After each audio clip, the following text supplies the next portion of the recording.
Hello, everybody. What's up? I'm Jay with Guilty of Crime, and we're back. All right, guys, I was not going to come in today. It's baby Guilty's actual birthday, but I asked her 15 times, and she said, "No, mom, go ahead and stream. Go do what you do." All right, so baby Guilty, guys, come on in. Do me a favor, hit that like button. Subscribe if you haven't. Get a membership if you can. What is up? Come on in, guys. We have a pretty good episode today. I would say it's really good because this movie got me in my feelers. And you don't have to watch the documentary to realize that The Perfect Neighbor, the crime wasn't racially motivated. You guys are going to decide, and what Netflix didn't tell you, and all the stuff from the outside. So I think it's a really good day to do that today because, well, also another case related to racial profiling and racial tensions happening. Sonia Massey's murder was convicted to second degree today. Sean Grayson. If you don't know the case, go to my community page, check it out, and watch the episodes. All she said was, "I rebuke you in the name of Jesus." And she had a pot of water. He shot her. Water went everywhere, and he claimed she tried to throw boiling hot water. But guys, if you don't know the Sonia Massey case and Sean Grayson, I suggest you check it out. Rosie, thank you for getting it started. I appreciate you. And Christine, welcome. Christine's a new member and one of my very, very, very long time friends. And it's really crazy, guys. It's crazy because yesterday when I was talking to you, we were reminiscing about running out in the playing it and until the street lights came on with our friends, and how we'd be 9 and 10, which why I was reminiscing is because baby Guilty is 11 today. I'm gonna say happy birthday to my baby girl. Now, Christine, when I finished streaming yesterday, it was wild because I was in the house running around and I get a text message from her. Now, I've known her since we were probably 7, 8, 9 years old. That's how long I've been friends with Christine, or Christy, whatever you want to call her. We played together and did roller rinks at 9 years old, sleepovers, trick or treating, walking all up and down by ourselves until the street lights came on. Right when I got out yesterday, I was running around and she texted me, and I was like, this cannot be a coincidence. I was definitely summoning this, right? You put out the energy that you want, and she messaged me. So awesome. Welcome, Christine, one of my longest time friends. You guys know how I do. All right. So welcome, Christine. Mom, good to see you here. I'm glad you're watching this. This is the stuff that Netflix didn't tell you, and I'm going to answer the question, was it a racially motivated crime? This case gets wild. So, guys, buckle up, grab yourself something to drink, grab yourself a snack, and hit the like button and help us towards our goal. All right. We might be here a little longer today. So, I set the goal up at 15. Also, it's baby Guilty's birthday. So, if that means anything, hit the like for her. And let's get it going. Choo, choo. Like Rosie said. Good to see everyone. How you doing? I have to get my charger, but yet I'm sitting here. Go get your charger, Nikki. Go get it. What's up, Michelle? How you doing? Good to see everyone. Yes, happy birthday to baby Guilty. I put my favorite purple shirt on, and I got a haircut for y'all today as well. So there we go. We're fresh and ready to talk about The Perfect Neighbor. So if you didn't watch that episode, it's okay. It's an hour and a half documentary. But let me tell you something about the documentary. All right. This lady is the one that uses the N-word throughout this documentary several times. N-word, N-word, N-word. And the woman that she took her life, this white lady took this black woman's life, all right, over the course of this hour and a half episode, said the N-word again and again and again. And listening to the sheriff, hearing from the sheriff, which we're going to do, that says that this woman taking this white woman taking this black woman's life was not racially motivated. I'm going to show you much different from my perspective. And then you can decide if this was a racially motivated crime and what you think about all this. Okay. So justice for Ajike AJ Owens. She lost her life. And I'll just give you a quick overview of the Netflix documentary so that you don't say, I didn't see it. I don't know what you're talking about. All right, listen. This is The Perfect Neighbor documentary on Netflix that just came out within the few weeks. All right. Now, it's called The Perfect Neighbor. It's a Netflix documentary, and what it does, guys, essentially, it does the same thing that we do here. When I was watching The Perfect Neighbor, I was like, dear Lord, I could have put this together and presented the case to you guys, and it would have been fantastic. And so I came and I did it here. Connie Branch says, happy birthday, baby guilty, towards our goal, and I appreciate that. Millie, good to see you, my friend. I also have the interrogation. I have the interview with the monster that took AJ's life. Now, listen, quick. This documentary was wild in the way that the events that occurred on June 2nd, 2023, what happened was AJ Owens was shot by her neighbor, all right? Was shot by her neighbor. And it's a pretty simple, clear-cut case, but not so much. What they did in this documentary was AJ Owens, who's the victim, and neighbor Susan Lorincz, okay, the one that shot her and took her life. What they did in this documentary was that they used their primary source material was the police body cam footage. All right, they got a FOIA request, got the body cam, they got the 911 calls, they got the interrogation video, and very limited courtroom clips. And then after the fact, they narrated it. But while you're watching this documentary, the entire time you're waiting to hear what happens, and it never really comes. The only time I ever got at all emotional was seeing this woman's son when law enforcement came up. And by the way, they didn't arrest this white woman, Susan Lorincz. They didn't arrest her right away. No. She was walking around free. However, the little boy, her son, she left behind 4 children. Law enforcement said to her son, are you hurt, son? Are you okay? Did you get shot? And he says, no, but my heart is broken. Oh my God, the tears. And I don't cry, but I gotta tell you, that broke my heart when he said, my heart's broken. And seeing that little boy on this police body cam and what happened. And Chrissy, thank you so much. Happy birthday, baby guilty, towards our goal. Nancy B, it was a race crime, very sad situation. God bless her children. They were devastated. She left 4 children because of this monster that racially profiled her and these Black children and this Black woman and the Black families in the neighborhood that she profiled as bad people, bad children because of the color of their skin, in my opinion. Legend of the Online Gamer, what's up? I did not see your comment in chat, my friend. Well, go ahead and put it again. If you put J or QQQ or something like that, I'll be able to see it a little better, all right? Mom, you say, I saw it was a race crime, no doubt. Well, listen, she didn't get charged as a race crime, which is wild to me. It should have been an additional charge for a hate crime. All right. But let me tell you what happened, and then we'll get into it. This documentary compiled body cam, 911, interrogation, and courtroom clips. And then they narrated it at the almost very end. So the whole time you're trying to figure out what the hell's happening here, right?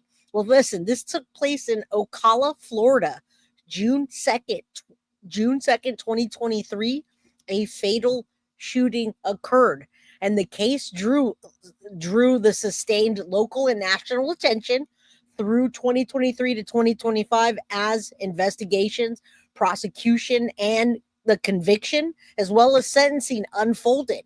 All right, so Ajike Owens approached this monster, that monster that you see there. She's an older woman, but she's a monster, and you'll see what I'm talking about. We're even going to listen to her have a jail interview that probably you've never seen. There's a jail interview today that she talks about, and her statement in court and her remorse. There was no remorse, in my opinion.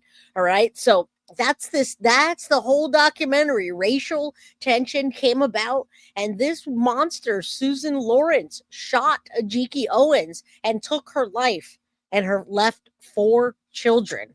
All right. Tensions had been building for years as Susan repeatedly called law enforcement about the neighborhood children playing in a nearby field and complained of them of the targets by the children and the accusations about the children trespassing, which was ludicrous. Now, over time, it escalated, and Susan Lorincz, the lady that ultimately shot and took AJ Owens' life, Susan Lorincz took her life. It escalated, and it escalated on June 2nd when AJ went over to Lawrence's house to confront her. She knocked on the door to tell her, hey, you don't yell at my children or touch my children. And a conflict arose. Now, the conflict arose, and the exchange between the two through the locked door, windowless door, all of that was caught on body cam and the footage of the door cam, and this monster Susan shot right through the door, and then she claimed stand your ground, which kept her out of jail for quite some time. All right, so 911, this whole thing escalated over 2 years leading up to the death of AJ by Susan Lorincz. Okay, those repeated calls. So most of the documentary, guys, was just a lot of repeated calls and nonsense, just complete nonsense from the predator in this case, or from the well, call her what you want, Susan Lorincz. All right, guilty of crime. I put my Amazon Christmas wish list on YouTube channel. If you want to take a look at it, you can buy me something. Well, thank you, Alex, the legend of the online gamer. I appreciate that, my friend. All right. Well, Christmas and holidays and Thanksgiving, all that's coming up. So, all right. Welcome, everybody. How you doing? Good to see you, everybody. Come on in. Hit that like button. Hope we get some more people. I'm so tired of being on YouTube and just seeing the same stuff over and over. So let's get to some true crime, huh? All right, let's get into it so you guys know what I'm talking about. We're going to do some really good, quick clips so you guys know everything about the documentary that you need to in less than 10 minutes. And then we're going to get into everything else that you want to know and don't know. Or even if you watch the documentary, you didn't catch from it or you just didn't know. All right, let's get into all of that and find out what happened. Good to see you, Mary Beth. Good to see you, Lola. Hit that like button. Holly, yes, you watched the interrogation 2 years ago. This lady's an entitled nut, but I'm not doing the interrogation today, Holly. This is an episode that goes deeper into what Netflix didn't tell you. And was this crime racially motivated? It's crazy to hear people saying that it wasn't. All right. All right. There is AJ. She lost her life. AJ or Ajike Owens, Ajike Owens, and Susan Lorincz. And never came back. Netflix's The Perfect Neighbor pulls viewers into the heartbreaking real-life story of Ajike A.J. Owens, a devoted mother of 4 whose life was cut short in Ocala, Florida.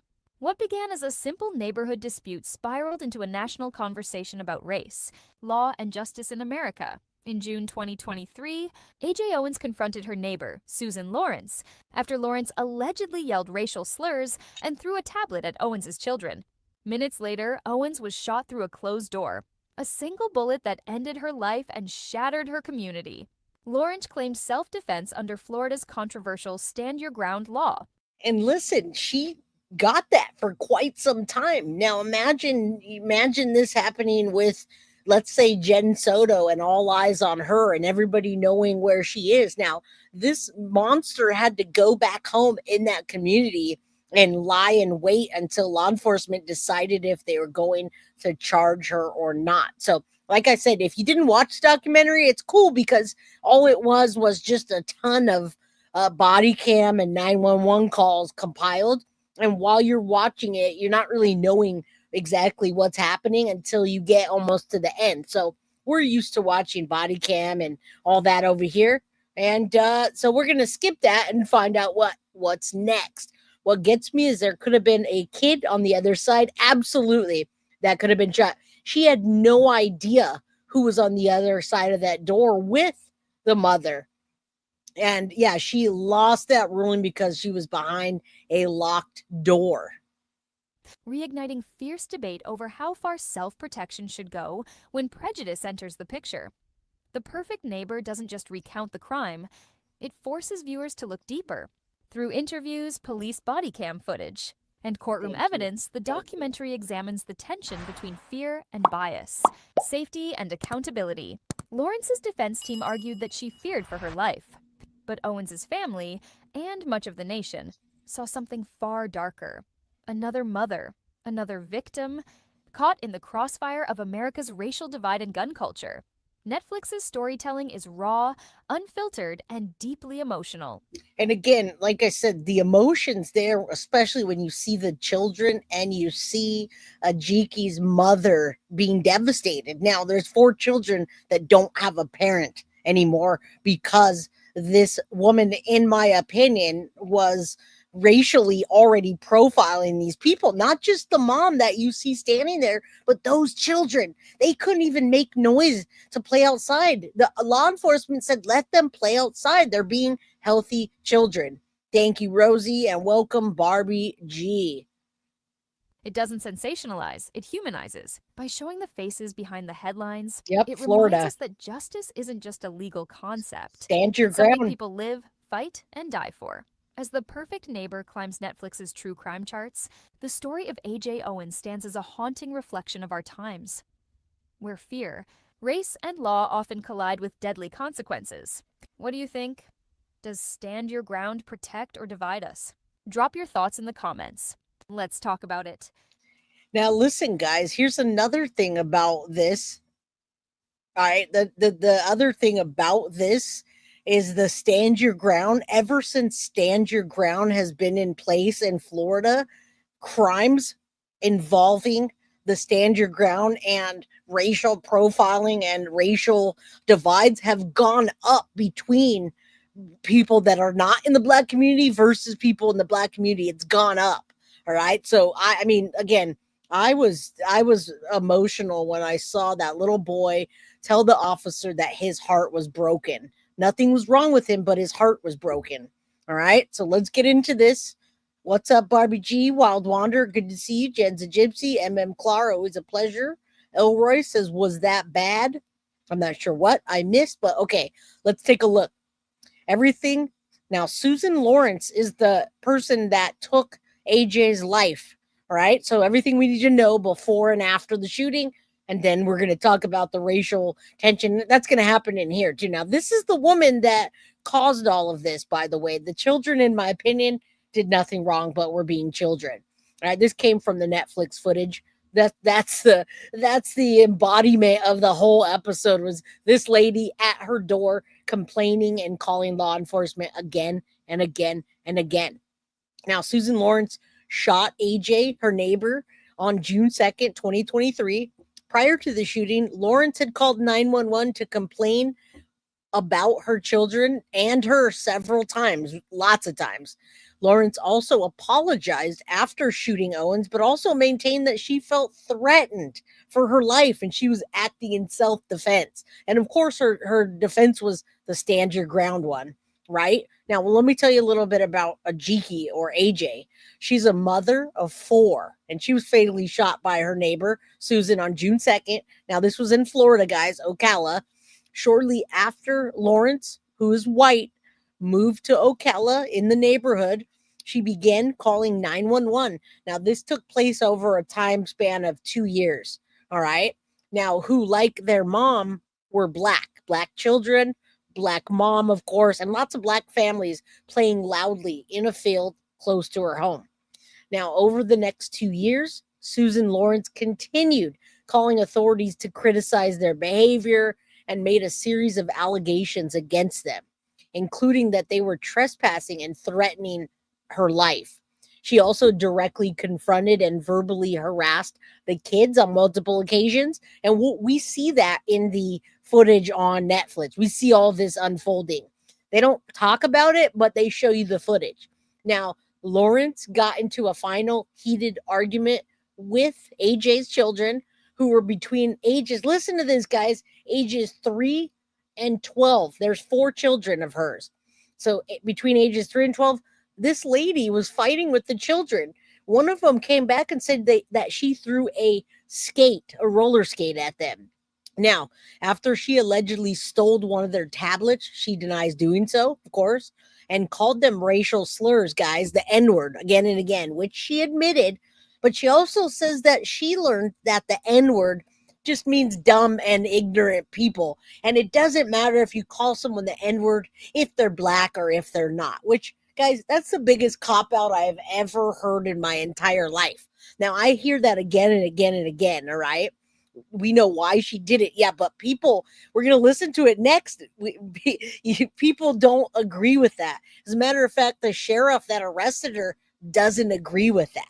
She called the kids slaves and she called them the N word again and again after telling officers that didn't mean that.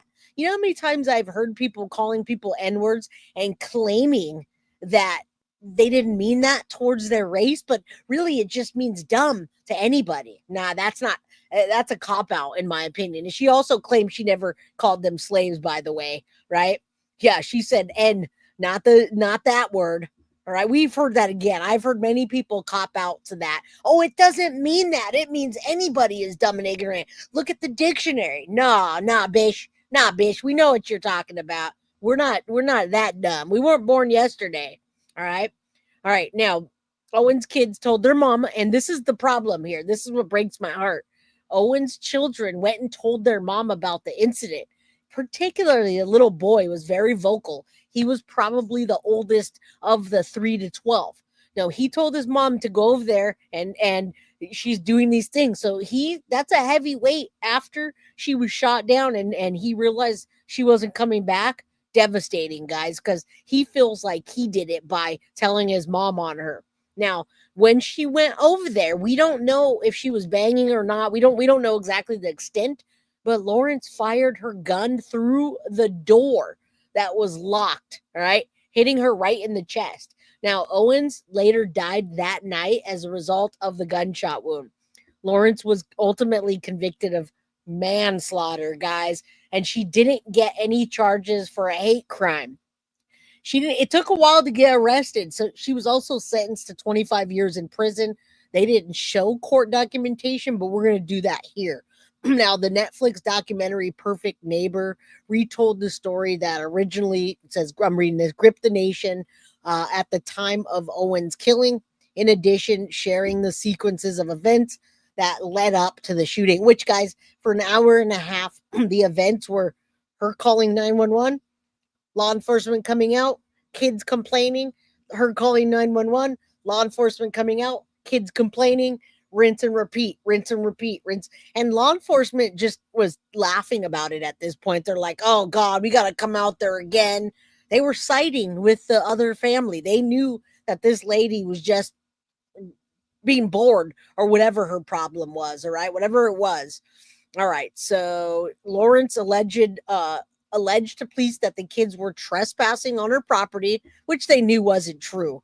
All right, so starting in January 2021, Lawrence called 911 more than a half dozen times to report the children trespassing. Police responded to 8 incidences, but the visits were fruitless because the kids were playing in an adjacent grassy area that she didn't own. So several of the calls that were recorded and the body cam footage was shown on the Perfect Neighbor. All right. So in addition to the trespassing, Lawrence also complained that the kids were yelling at her and bothering her.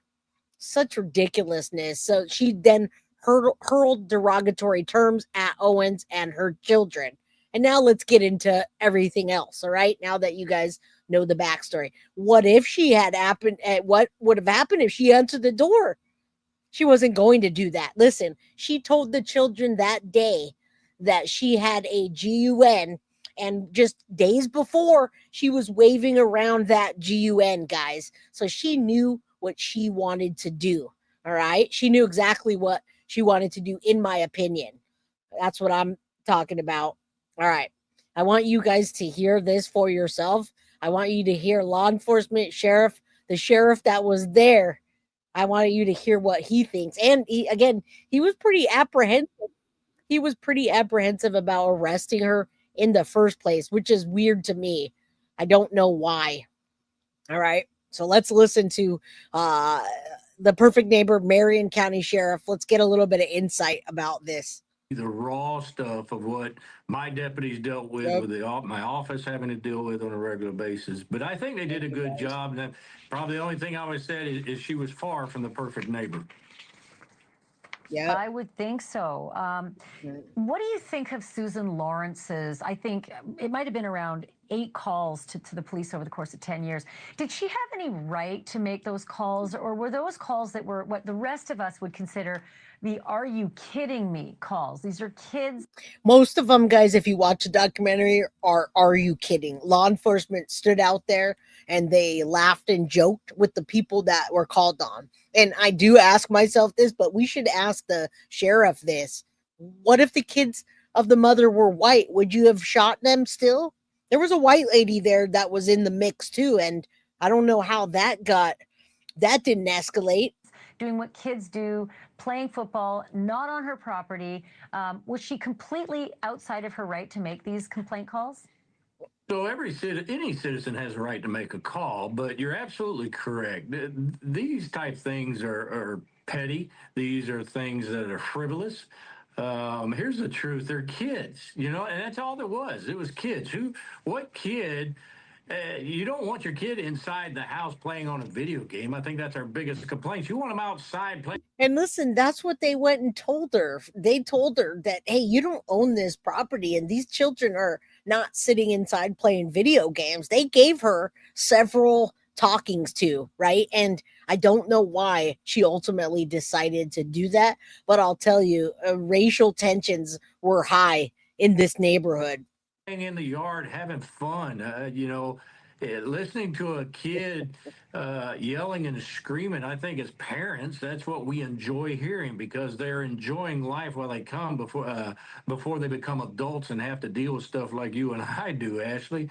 So her stuff, no, it didn't rise for us to. Now, listen, if you guys just came in, it's perfect timing because we're going to listen to an interview that she has already had from prison.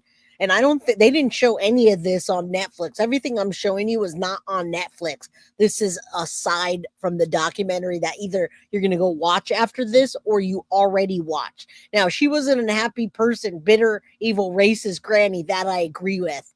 True crime all the time. Welcome. Hey, all just got here. Well, stay here, please, because we're going to have an interview with her from prison next. And that I don't think anybody here has seen. I didn't even get to see it just yet. No supervision and damaged her property with the skateboard. Interesting because they had lots of different people that were supervising outside. There were a lot of people in the neighborhood, adults that were outside and would come to talk with law enforcement. So I'm not sure about the no supervision. Maybe I missed something. Be called every time, but I do have a burden of responsibility when a citizen calls and comes. And the stuff that she brought up, like the trespassing, they weren't trespassing, and it was very little in which we could, truly do. Thankfully, my deputies did the right thing, and I think that's what the show shows how my deputies did the right thing each and every time, explaining to her, no, they're perfectly fine. They're kids, and it's tragic. Yeah, but what they didn't do very well was to de-escalate the situation. It's almost like they told her what she wanted to hear and they told them what they wanted to hear. But never once did I hear them say to her, "You're out of pocket, lady. This doesn't need to get to be need to be violent." They didn't do any of that. And yes, Elsa, she was Googling self-defense rights. What happens if you shoot through the door? Things like that. She also looked up the stand your ground offense before she ever needed the stand your ground offense. Go figure. Barbie G, thank you so much for the super sticker. I guess you're going choo choo. Who else? Anyone want to match Barbie G? Or get a membership, gift a membership. Thank you. Yeah, she was Googling her self-defense. And I know we don't live in a world of Minority Report. You can't stop criminals from committing crimes when they're just annoying people, and that is clearly what Ms. Lorincz was, an annoying complainant. They in fact called her that word I can't stand. I think it's so unfair, but they called her a Karen on the block. The only thing is, I noticed in some of the pictures we were running, there were signs saying Black Lives Matter, and this definitely had a racial component to it. A lot of people said, well, she should have been arrested right away, and it might have been because she was white that it was 4 days. There's more to it than that, though. There's the stand your ground law. But was that an inordinate amount of time, those 4 days, to establish that, okay, there's a stand your ground law? And again, guys, I want to remind you that that stand your ground law has been heavily enforced in Florida, but the rate of people using the stand your ground in a racial battle, well, somebody doesn't like someone black or someone doesn't like someone Mexican or what have you, that they're using that stand your ground as a way to take their life because they're racist and they don't like me, they don't like you, they don't like the Indian or black or whatever children that they don't like, and they're using that as a way to shoot people and take their life, and it's working. It's been working. All right, Don Grandma 3, thank you so much. You guys, please thank Don Grandma 3 if you got gifted a membership, and Abby Pudo, welcome. How disrespectful and yes, I didn't forget, but if you did watch that, you got to see what went down. I believe this was absolutely racially motivated. We need to investigate it, and ultimately decided, nah, this lady don't qualify. We got to haul her in. What's your read on that delay? So as in the time, no, it wasn't long. Here's the fact, and you kind of hit the nail on the head a minute ago. You know, Florida has a great stand your ground law. Now, unfortunately, just like any law that's created, defense attorneys take advantage of them and twist them and turn them to the advantage of their defendants in a court case to get them off on certain things. But here's what people don't understand. Now, let me first start with the BLM. No, it had nothing to do with any racial. Now, I told it in the beginning, and I'll tell you again right here on camera here right now for you. Do I believe that Lorincz was probably racist? There's a very good possibility. Do I think? Okay, he thinks that she's racist, but he doesn't think that that has anything to do with it. Is that because he didn't charge her with a hate crime, which I believe he should have? Nancy B says, thank you for the gifted membership. Wolfpack, my friend, good to see you. Thanks for being here. Gang mentality, too. Interesting. I like both sides of it. I'm here for both sides. I think it was racially motivated? Absolutely not. And some of my frustration is being pressured for something, because here's a case. Now, here's what everybody's got to understand. This is a very important case. This is where you do not want to make a mistake. You don't want your detectives, you don't want anybody to make something that they forgot to cross the T or dot the I that gets it thrown out in court.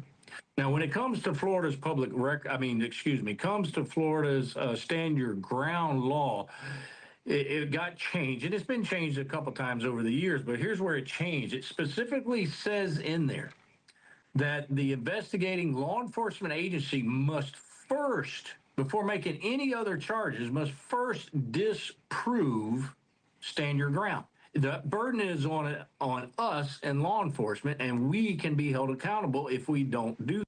And it's interesting, they definitely took their time. They took their time to arrest her, which I understand, but Wolfpack, I think you're right. I think they're, again, was this racially motivated? I didn't say it was motivated by a white person on black people. I think it went both ways. They were telling law enforcement, but she's the one that hurt them, not the other way around. That's the only problem. But yes, they did say the white lady's calling again, the white lady, the white lady, the white lady, and she rebutted back with the N-word. All right. So thank you so much, Helena M, for the $10 super sticker towards our goal. And I'll say another happy birthday, baby guilty. All right. It's her birthday today.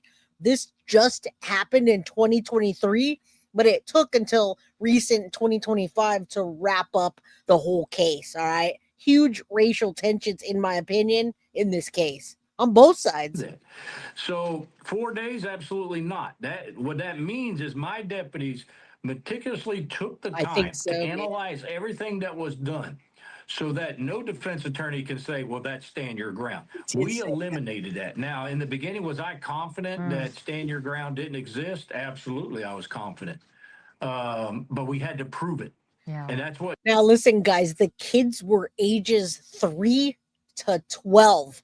It was a bunch of little Bebe's kids, all right? If you ever watched that cartoon, the Bebe's kids, with a bunch of little different children playing on the block, being loud, playing football, doing their due.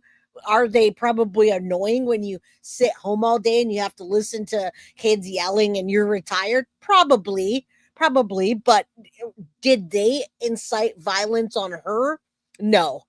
I did not see one bit of violence. Name calling? Probably. All right, let's keep going. Nancy B, thank you so much towards our goal for the $4.99 super sticker. Got us over that hurdle. Thank you for watching. Subscribe below and download our News Nation app right now on your phone, and you will get. All right, now we're gonna actually, let's, since you guys are all wrapped in here, before we get to the actual court, the court proceedings that they did not show in here, I want you guys to see the things that they left out in the documentary that do talk about the family and the tensions and really what happened behind the scenes and after. I don't know what is up with this internet.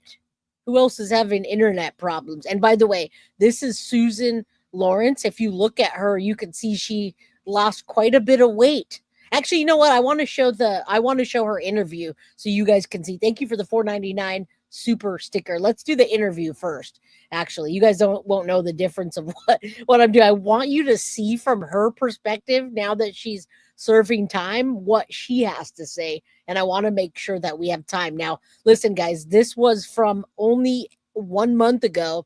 She is in a Florida prison now, and she's speaking to WCJTV News 20 in Florida. So I want you guys to hear from her perspective now that she's in prison and what she has to say about this.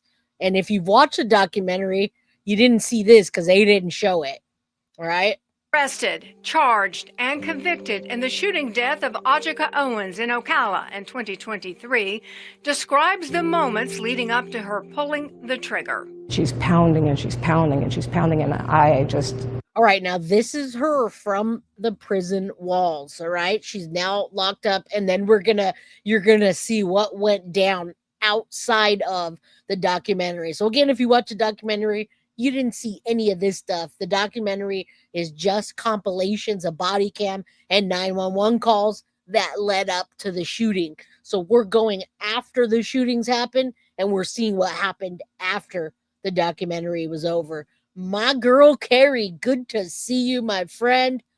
Carrie is my girl. Thanks for being here. Carrie is one of the people that if she lived close, we'd be hanging out. I'd be at the beach with her. We'd be at the bars. Even though I don't drink, I'd go out and have a drink with you. Welcome, Wolfpack. It was big news here in Ocala. Yeah, and with the Netflix documentary, a lot more people have heard about it now. All right, this is her now in prison in Florida. You know, I was terrified. Susan Lorincz, in her own words. If anything could have possibly gone wrong, it went wrong. From the public outcry calling for her arrest. So unfair. So unfair. This is not fair. I've made such a huge mistake. That's all I kept thinking. Now, guys, I wonder if she never would have used the word N, and then they weren't saying the white lady, the Karen, and they were going back and forth. I wonder if this would have ever happened if the tensions wouldn't have been so. I wonder if it would have been that. If these were white kids doing this, do you think that would have happened? Indy Isham, she's so nuts. I would think she would have shot whoever. You're right. Listen, but she did make racial comments to the children, and she admitted it, and she apologized, but she also said the N-word means stupid and ignorant person, and it has nothing to do with the race. Did any of you guys really believe that? Probably not. Yeah, did you guys hear that? I would definitely have a drink. Even though I don't drink, I would have a drink with my girl Carrie. All right. I'm not too good to drink a top shelf vodka with some cranberry on the top. Just saying. All right. Is, oh my God. To the reason she did not take the stand in her own defense. Is Susan Lorincz capable of manslaughter? No. And I'm so, it just makes me sick what happened. I just never ever thought in a million years this would happen. And we're gonna listen to a little longer, but I'm looking at this lady and I'm hearing excuses. Now, Wolfpack, you say you think it would have happened. She didn't like kids or noise, but hear me out. I just did an episode for you guys last week where there were 3 people that came up to a widow's home, banging on the door, breaking their back porch. If you don't let me in, I'm gonna come in, threaten to take her life. It was a prank. It ended up being a prank. This lady shot right through the door. Okay? There was no way, there was no windows, there was nothing. It was a door that was not too shabby. You can see the bullet went right through the door into this lady's chest. How does she know who was there? All right. Now let's keep going. Been sober 17 years. Awesome. Yeah, but I don't have issues with my sobriety, so I can have a drink whenever I feel like it. And I only feel like it when my friends are in town. All right. Pranks are never a good idea, but did you guys watch my episode last week? Last week in that episode, those people tried to break in the house and they threatened them. What would have happened if they would have shot through that door? Ask yourself that. You say, pobrecita, she will never be able to eat her lean cuisines ever again. That's the comment of the day. Harry, remember for 16 months, I got the video. Yes, I did. I got you after this. It breaks my heart. Yes. From the South Florida prison, where she is serving a 25-year sentence for manslaughter, the Susan Lorincz interview right now on TV 20. Yep. She says she's sorry, but that does not change the outcome for Susan Lorincz, the woman she killed, Ajike Owens, a mother of 4. Lorincz filed an appeal to her 25-year sentence, and we'll have more on that later. A dispute over Owens' children playing too close and too loud to Lorincz' home led Lorincz to shooting Owens through her front door. Lorincz was found guilty of manslaughter and was sentenced last November. She's serving her time at the Homestead Correctional Institution in South Florida. And that a lot of you guys are from Florida and very, very aware of that correctional facility. Happy birthday, baby Guilty. Woo! Thank you for the $4.99 super sticker toward our goal. If she had gotten the door open and entered the home, it would have been a stand your ground case. Ding, ding, ding, ding, ding. You got that right, Wolfpack. But I don't think it was going to go that long. I don't think it would have got that far. That's where TV 20's Robert Bradfield sat down with her to talk about her conviction, her apology to Ajike and her family, and what she would have told the jury if she had taken the stand in her defense. TV 20 did reach out to Ajike's family about this interview, but they declined to comment. Of course they did. They're very, very angry, and rightfully so. Now, that prank, it was actually a prank, and it was a bad one, Monique. I saw the interview of the people that were pranking the family, and it was their family and parents of the people that went into the door were children doing a prank on their family. They didn't get charged because the widow didn't want to charge. But imagine had they shot through the door. You guys tell me. TV 20's Robert Bradfield, one-on-one with Susan Lorincz. I was given 1 hour to interview Susan. None of my questions were given to her in advance. Over this next half hour, you will hear directly from her about why she shot Ajike, the letter she's written to Ajike's. Now, listen, real quickly, we don't know what would have happened if she got into the house or she would have assaulted her because it didn't make it that far. It seems like she just took the gun, looked straight ahead, and shot for whoever was there. So we don't know. We're never going to know. Yeah, I'm sure he got his laptop back or his tablet. Children and what she considers missteps in the investigation. I first want to start here. You were convicted of manslaughter. Yes. Sentenced to 25 years. Yes. You are 61 now. Yes. You might be in your mid-80s before you leave here, or you might not leave here at all. How have you reconciled Probably not that? at all. Day by day, and going to a lot of services, leaning on God. getting into the Word. Talk to me about that. You attended a church in Ocala, is that right? Yes. And you also sang in the choir? Yes. So as someone of faith, how did you end up here? Right. A very unfortunate series of events. Take me back to June of 2023. What do you know specifically of that day? I remember the kids screaming and yelling. I had a migraine headache. I was in my bedroom, shut everything down, closed curtains. Everything was dark. And when they finally left, I had to pack up a computer for my work to ship back to the home office. So I wanted to do that, and I didn't realize the children were still outside. There were three boys, and they were very close to my sidewalk, and they had their skates around and stuff. I had fallen over a skate, and I said, guys, pick up your skates, and they were... And guys, that's not how she said any of this. In this interview, it's her already sitting there thinking about what she's saying. That little boy went back to his mom and said, she threw a skate at me. And that's what escalated the end of this. Now, yeah, I don't imagine living 61 years as a racist or a homophobe or any of that. That's on these people. They're the ones that have to live with hate in their heart. I love everybody. Doesn't matter. Love when detectives asked her about the knowledge to stand your ground and her verbiage. She also looked on Google. They found that as well. No. And I said, kids, pick up your skates and please leave. You're trespassing. You know you're trespassing. And the kid said, I'm going to kill you. If I can't kill you, I'm going to find someone to kill you. Oh, wow. Had called the sheriff's department as soon as he threatened me. And I said, this isn't. Well, listen, why didn't she take the stand if that's what happened? And she didn't take the stand, y'all. Insane. This little kid is threatening me. And, you know, just the way he said it made me so uncomfortable. There had been multitude of threats prior to that. The children said they would set me on fire. And they took one of the no trespassing signs, set it on fire, and then put it on my porch, and they said, you're next. So when he said this, I'm like, oh my God, you know, it takes a second. Squirt somebody with some lighter fluid, and they left the lighter fluid with the burnt sign. She never said that. They're gonna set me on fire. So No, I went back into the house, and I called. The first phone call dropped. Listen, guys, nobody ever said that at all. And listen, she never told law enforcement that they said that. She also declined to take the stand. Had she taken the stand, she could have said that, right? Maybe the jury would have said, oh my goodness, these little children that are the black children and the black parents, maybe they're the racist ones. That never happened in any of this.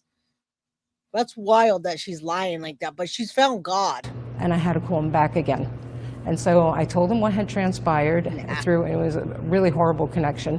And they just said, wait. So I locked the bottom lock and I waited.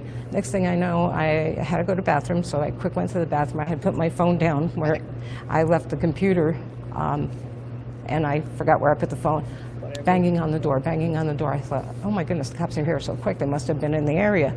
And I said, 1 minute. As soon as I said 1 minute, she went on a tirade, expletives, and just horrible language, you know, screaming at me, pounding on the door so hard. I'm like, oh my God, you need to leave, you're trespassing. You were told not to come here by the sheriff's department. You know you're trespassing, you need to leave. And then she... So why didn't she call 911? Now, I'm going to tell you why she didn't call 911, because she had already had her 2 GUNs out ready to go, locked and loaded, guys. All right.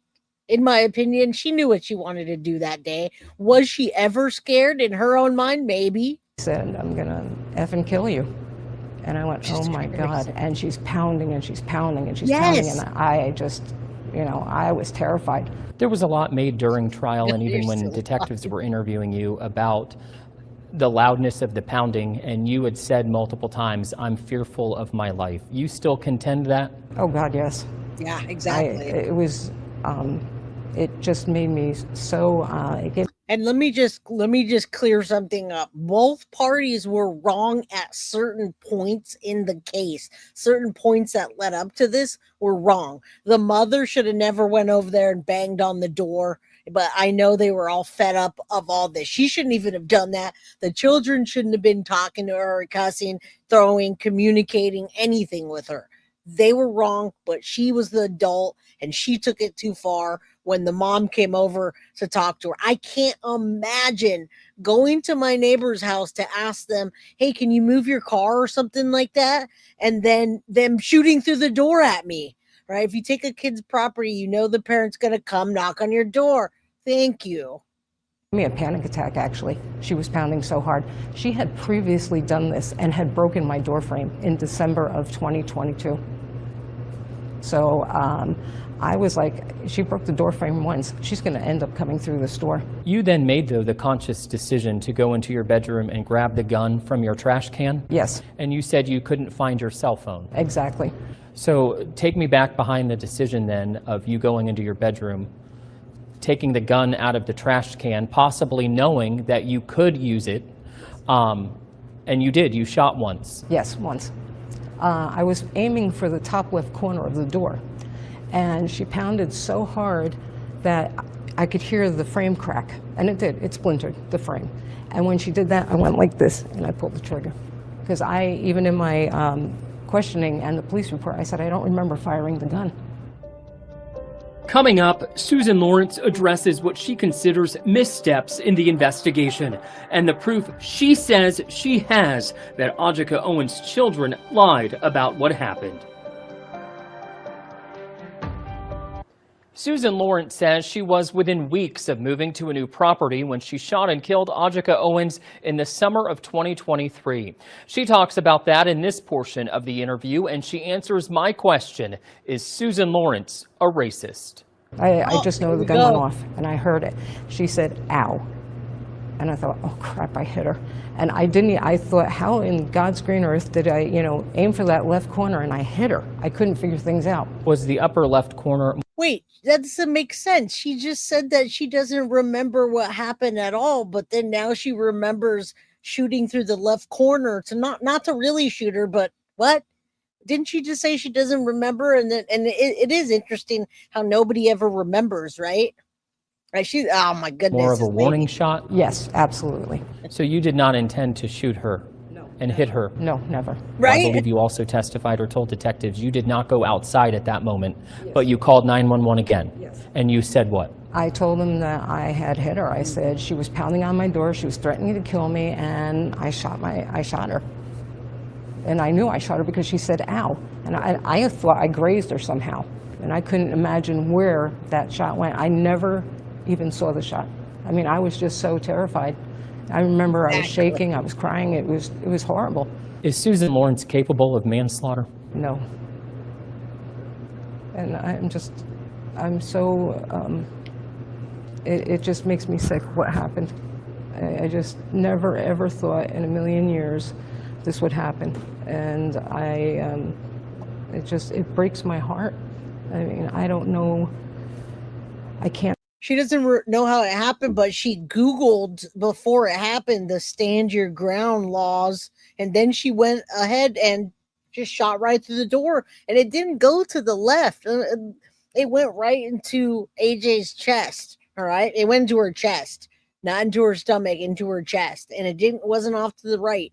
Scottish Unicorn, what's up? Did you guys clocks back for the weekend? No, because my clocks automatically turn back because they're all digital. But thank you. I'm glad the time is going. This is where I live. Good evening. Hello, Simply Felicity. Welcome. Take it back. I can't replace her. I can't say, I did an apology to the family, and I'm still so sorry. And I know her kids are without a mom, and I know that it's been hard on her mom. I know everybody's hurting.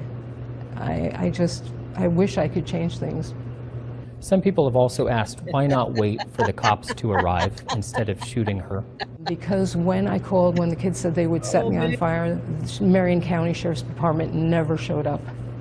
Wow, but they showed up all the other times when your noise complaints were called in, right? The 6 to 8 times. And right, she didn't remember any of that, but she was packing her computer.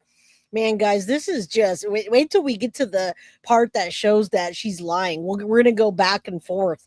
So, man, this is just And I'm just going to take a quick second to say, you guys, do me a favor, hit that like button if you're coming in. If you leave, don't forget to hit it on your way out.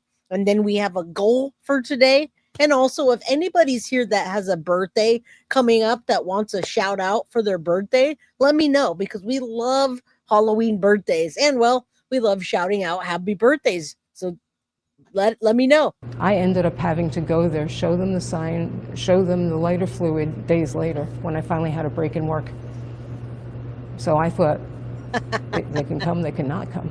There might be people, though, that have noisy neighbors. You live on the bottom floor, you might hear the people above you. You might hear kids running down the hall as well. But is that enough to grab a gun from a bedroom? No, that's not why I grabbed my gun. When she said, I'm going to kill you, I firmly believed she was going to kill me. That's why I grabbed the gun, because she had shouted that at me. Did you ever consider... And she remembers that, but I do wonder, while she shouted that at her, do you think this lady Googled what your stand your ground defense will be? Happy birthday, Michelle. Happy early birthday to you. This has happened in Ocala, Florida. Yes, birthdays are my favorite holidays too. I love birthdays, and I love Halloween birthdays. Happy birthday, October babies. My daughter was 13. Yeah, but you Googled it. That makes it premeditated, right? Leaving that neighborhood? I had sold a horse, got a mortgage, and I was in the process of buying a small place. I wanted out. I didn't want to be there anymore. And it would have closed within a couple weeks. Why should we listen to you now? Because I have proof that the children lied. And again, when you're dealing with young children, you know that they're going to make mistakes. He told his mother I hit him. So I understand when she first came to that door and she was raging, I did not know what happened. I mean, to me, I thought she was having a psychotic break, or she was high on something, or she was just, I just thought, oh my God, what is going on here? When I found out he lied to his mom, I'm thinking, she came home from work, she was tired, all she wanted to do was put her feet up, and he tells her, I hit him. When the prosecutor asked the child, where were you hit? He said, oh, she never hit me. That's in his testimony. And what's in your testimony, lady? And he actually did tell, he told his mom that she threw a roller skate at him and hit him.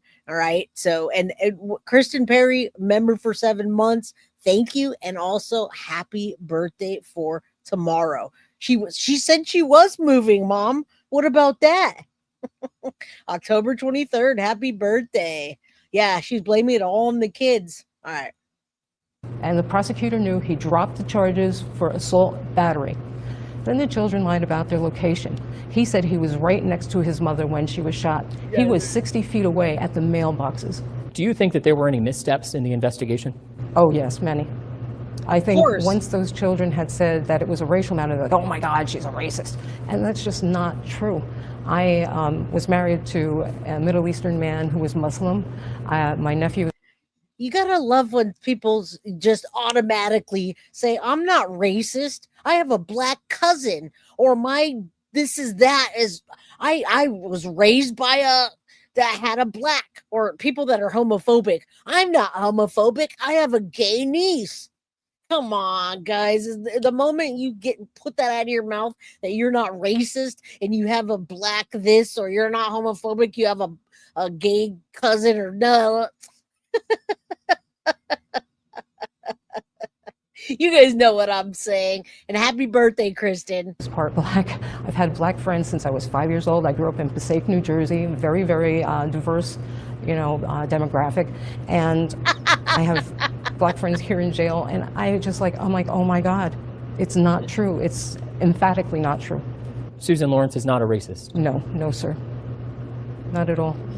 I have a Still black ahead, cat. we ask Susan Lorincz about her decision not to take the stand in her defense. Oh my God, that's the best one, Amber. I'm not a racist. I have a black cat. What are you talking about? Liv says, I'm not racist. I'm 1% African DNA. I've heard that one before. I love it, man. I'm not a homophobic. My dog's gay. I saw him humping my other dog the other day. 2 gay dogs. I'm not homophobic. And I'm not racist either. When I use the N-word, it means ignorant and dumb for all the other people. Happy birthday, baby, guilty. All right, guys, come on in. Even if you get a little laugh over this story, it's definitely something to cry about when you watch a documentary. But you know how we do on this channel. We gotta lighten it up. I'm not a racist. I had black friends since I was 5. Plus, there's some black folks in this jail that I don't want to, so I'm not racist. Karen says, I'm just here for the comments. And if race played a part in her decision to fire her gun. Oh, wow. Susan Lorincz says on advice from her attorney, she should not take the stand. She says she regrets that decision, and she explains what she would have told the jury. It's horrible. It's absolutely horrible. It's such a lose-lose situation. My no dog one's is... won. No one. It's just, like I said, it was a horrific series of events, and just like if anything could have possibly gone wrong, it went wrong. If you had an opportunity to go back and you were reliving this moment in real time again, what would you do differently? I was supposed to go out earlier in the evening, and I said, no, I really don't feel well. I would have left. It's tearing me apart. You know, I killed someone. You know, at the end of the day, she's not here anymore. Her kids don't get her. She missed all the events in their lives, weddings, graduations, all that other stuff. And her kids are going to miss her. Happy birthday. Do you think there might be a time where you might want to sit down and write to them? I have written to them. I've taken a restorative justice class. So we've been working on our letters. She did write them. They have a restorative justice class, and she wrote them. She's not racist. Mine was September 19th, but I didn't say anything. Well, happy late birthday, Indy Isham, and thank you for the $4.99 towards our goal. Susan, member for 7 months. Happy birthday, baby, guilty. She should have listened to her attorney and not spoke after court also. One of my former dot poodles humped the cat, who was also a male. Interspecies and same-sex. Was my dog aberrant? Maybe, but that just means that you're not racist or homophobic, right?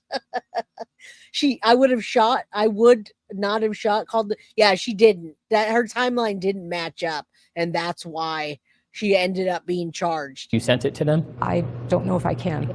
So I would have to get information if I can send them.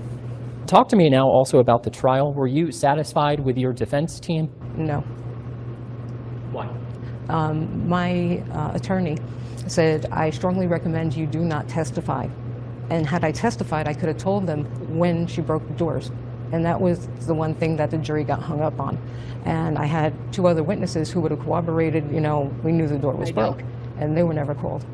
And the door being broken, you contend what? That she could have easily gotten in? Yes.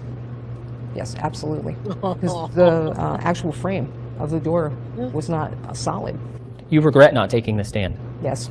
Which then could have opened you up to cross-examination, but at the same time, you would have been able to tell your side of the story. Exactly. Have you had a discussion with the defense attorney regarding that decision? It was very brief and terse. Terse, what'd you say? I told her it was reprehensible that she gave me the warning. Was there a time during trial that you thought that you might be found guilty or not guilty? Oh, man. I honestly did not know what was going to transpire. I think it was at sentencing, after you had sat down, you would put your hands on the table and put your hands in your face. What were you thinking in that moment? I've made such a huge mistake. Hey, Sam. What I'm thinking is, welcome. Oh my God. You also at sentencing talked about your past, including surgeries, and if we can maybe discuss this about sexually being abused. Do you think that played a part in who you are now? Yes. And welcome, Sandwich. Yeah, all of a sudden it plays in the fact what she did was because of the abuse. Okay. The fear factor. She acted like my father, and it just triggered that. Exactly. I felt like a child who was going to get beat, and my father was very brutal. She's lying right now, I feel like. She's lying. It wasn't fun, and when the prosecution said, oh, you could have locked the door. Really? My father kicked in more doors than I can count. And if we were under the bed, he would flip the beds over and grab us. So to me, there was... Now listen, every time this lady talks, keep in mind that she's probably lying. Now maybe this happened, but I mean, this is just ridiculous, right? Anyhow, I got yelled at today, Indy says, at work for defending gays. Crazy people. Yes, there are a lot of crazy people. And thank you, Sandwich, for showing love. I appreciate you. This is ridiculous. Was no safe place.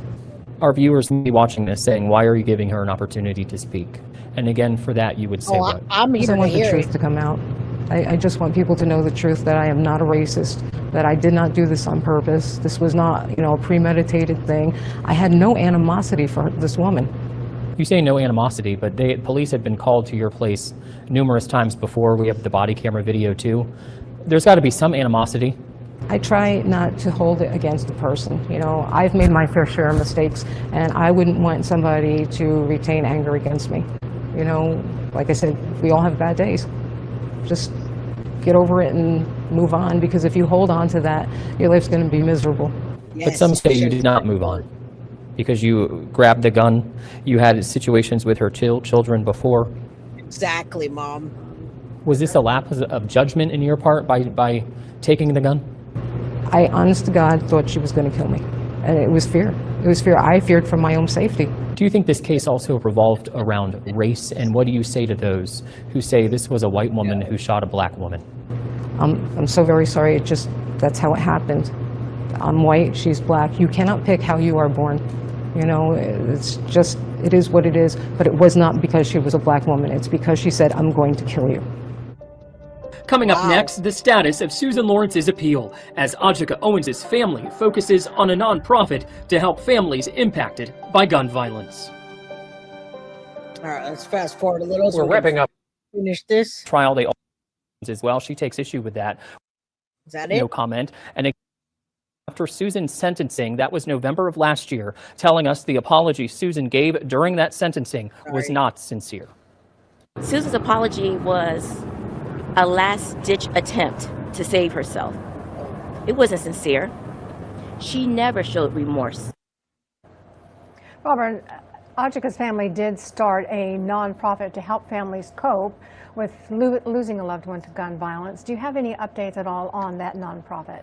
Yeah, we did speak with Pamela Dias. That was back in June when she announced this nonprofit as well. Again, she created what's called Standing in the Gap Fund. The goal there is to raise $3.5 million for families impacted by gun violence over the next 5 years. She also explained specifically how she can also be a support system for those families. It's healing. And you know what, guys? We're going to get into now the things that you absolutely did not see in Netflix that's going to help you to understand that this lady, when her mouth is moving, she's lying. And I'm talking about Lorincz, Susan Lorincz, all right? But I'm so glad that they did this, that they made a foundation or a nonprofit. And I really do hope that Netflix contributed to the funding and paid them for some of this, because there's 4 kids that don't have a mother anymore, you guys. They don't. She's lying. She was calling them baby slaves and the N-word a lot. It relieves some of the stress, of the burden I carry in my heart, knowing that I can be a support system to someone in need, because I know firsthand how it feels. And to know that I am doing something, it's never going to take away the pain or the grief, but it's going to support families where they have one less thing to worry about. We also want to let you know Susan did file an appeal, but the public defender assigned to her case asked to be removed. So the judge says, Susan, you're going to have to go this alone right now. Okay, thank you. I don't think that's a good idea for her to file an appeal, you guys, especially after that interview. That's going to be really hard after that interview. All right. These are the things that happened outside of the episode and what we've watched thus far. Absolutely. Now let's keep going. Let's see if some of the things that she said actually are true. All right. This is the coverage that they did not show in Netflix. Netflix was a bunch of body cam, bunch of 911 calls, and just everything that led up to the night of the shooting. Then the shooting came and it pretty much just ended. We saw a few little clips. They arrested her finally, and then that was it. All right. They won't grant her an appeal. They probably won't, especially after this interview that she did. Now, her public defender backed out. I can't imagine why. This case, ladies and gentlemen, is whether at the time she fired her gun at that closed, locked, deadbolted door, did she reasonably believe that her conduct was necessary to prevent imminent death or great bodily harm against her? It is virtually impossible to convey all of the ways Susan has devastated our lives. The documentary film, The Perfect Neighbor, is essentially the #1 program in the U.S. on Netflix right now. And the Sundance Film Festival winner chronicles the case against Susan Lorincz, the woman who shot and killed her neighbor. And through body camera footage and interrogation tape. And look at how much different she looks now. We just saw her in the interview from Florida. A lot of times people will gain weight from the food that they eat. She looks like she's a bit stressed out, as she should be. You watch the whole trial in the documentary. Unfortunately, yeah, there's so many people like this. She's an angry person, but we have to bring this to the forefront to understand what's happening, all right, in our country, in the state. She doesn't look the same at all. We are seeing this picture. But what the film didn't take a deep dive into was the court case. So Law & Crime, we cover this trial gavel to gavel. We are going to take you through powerful attorney statements, critical witness tests. And now they never talked about what she did for work. I'm assuming that she was working from home, because they never showed her leaving, coming, going, never saw any of that. It was just her at the door, mad, calling 911 over dumb stuff. Testimony and an emotional sentencing. Welcome to Sidebar, presented by Law & Crime. I'm Jesse Weber.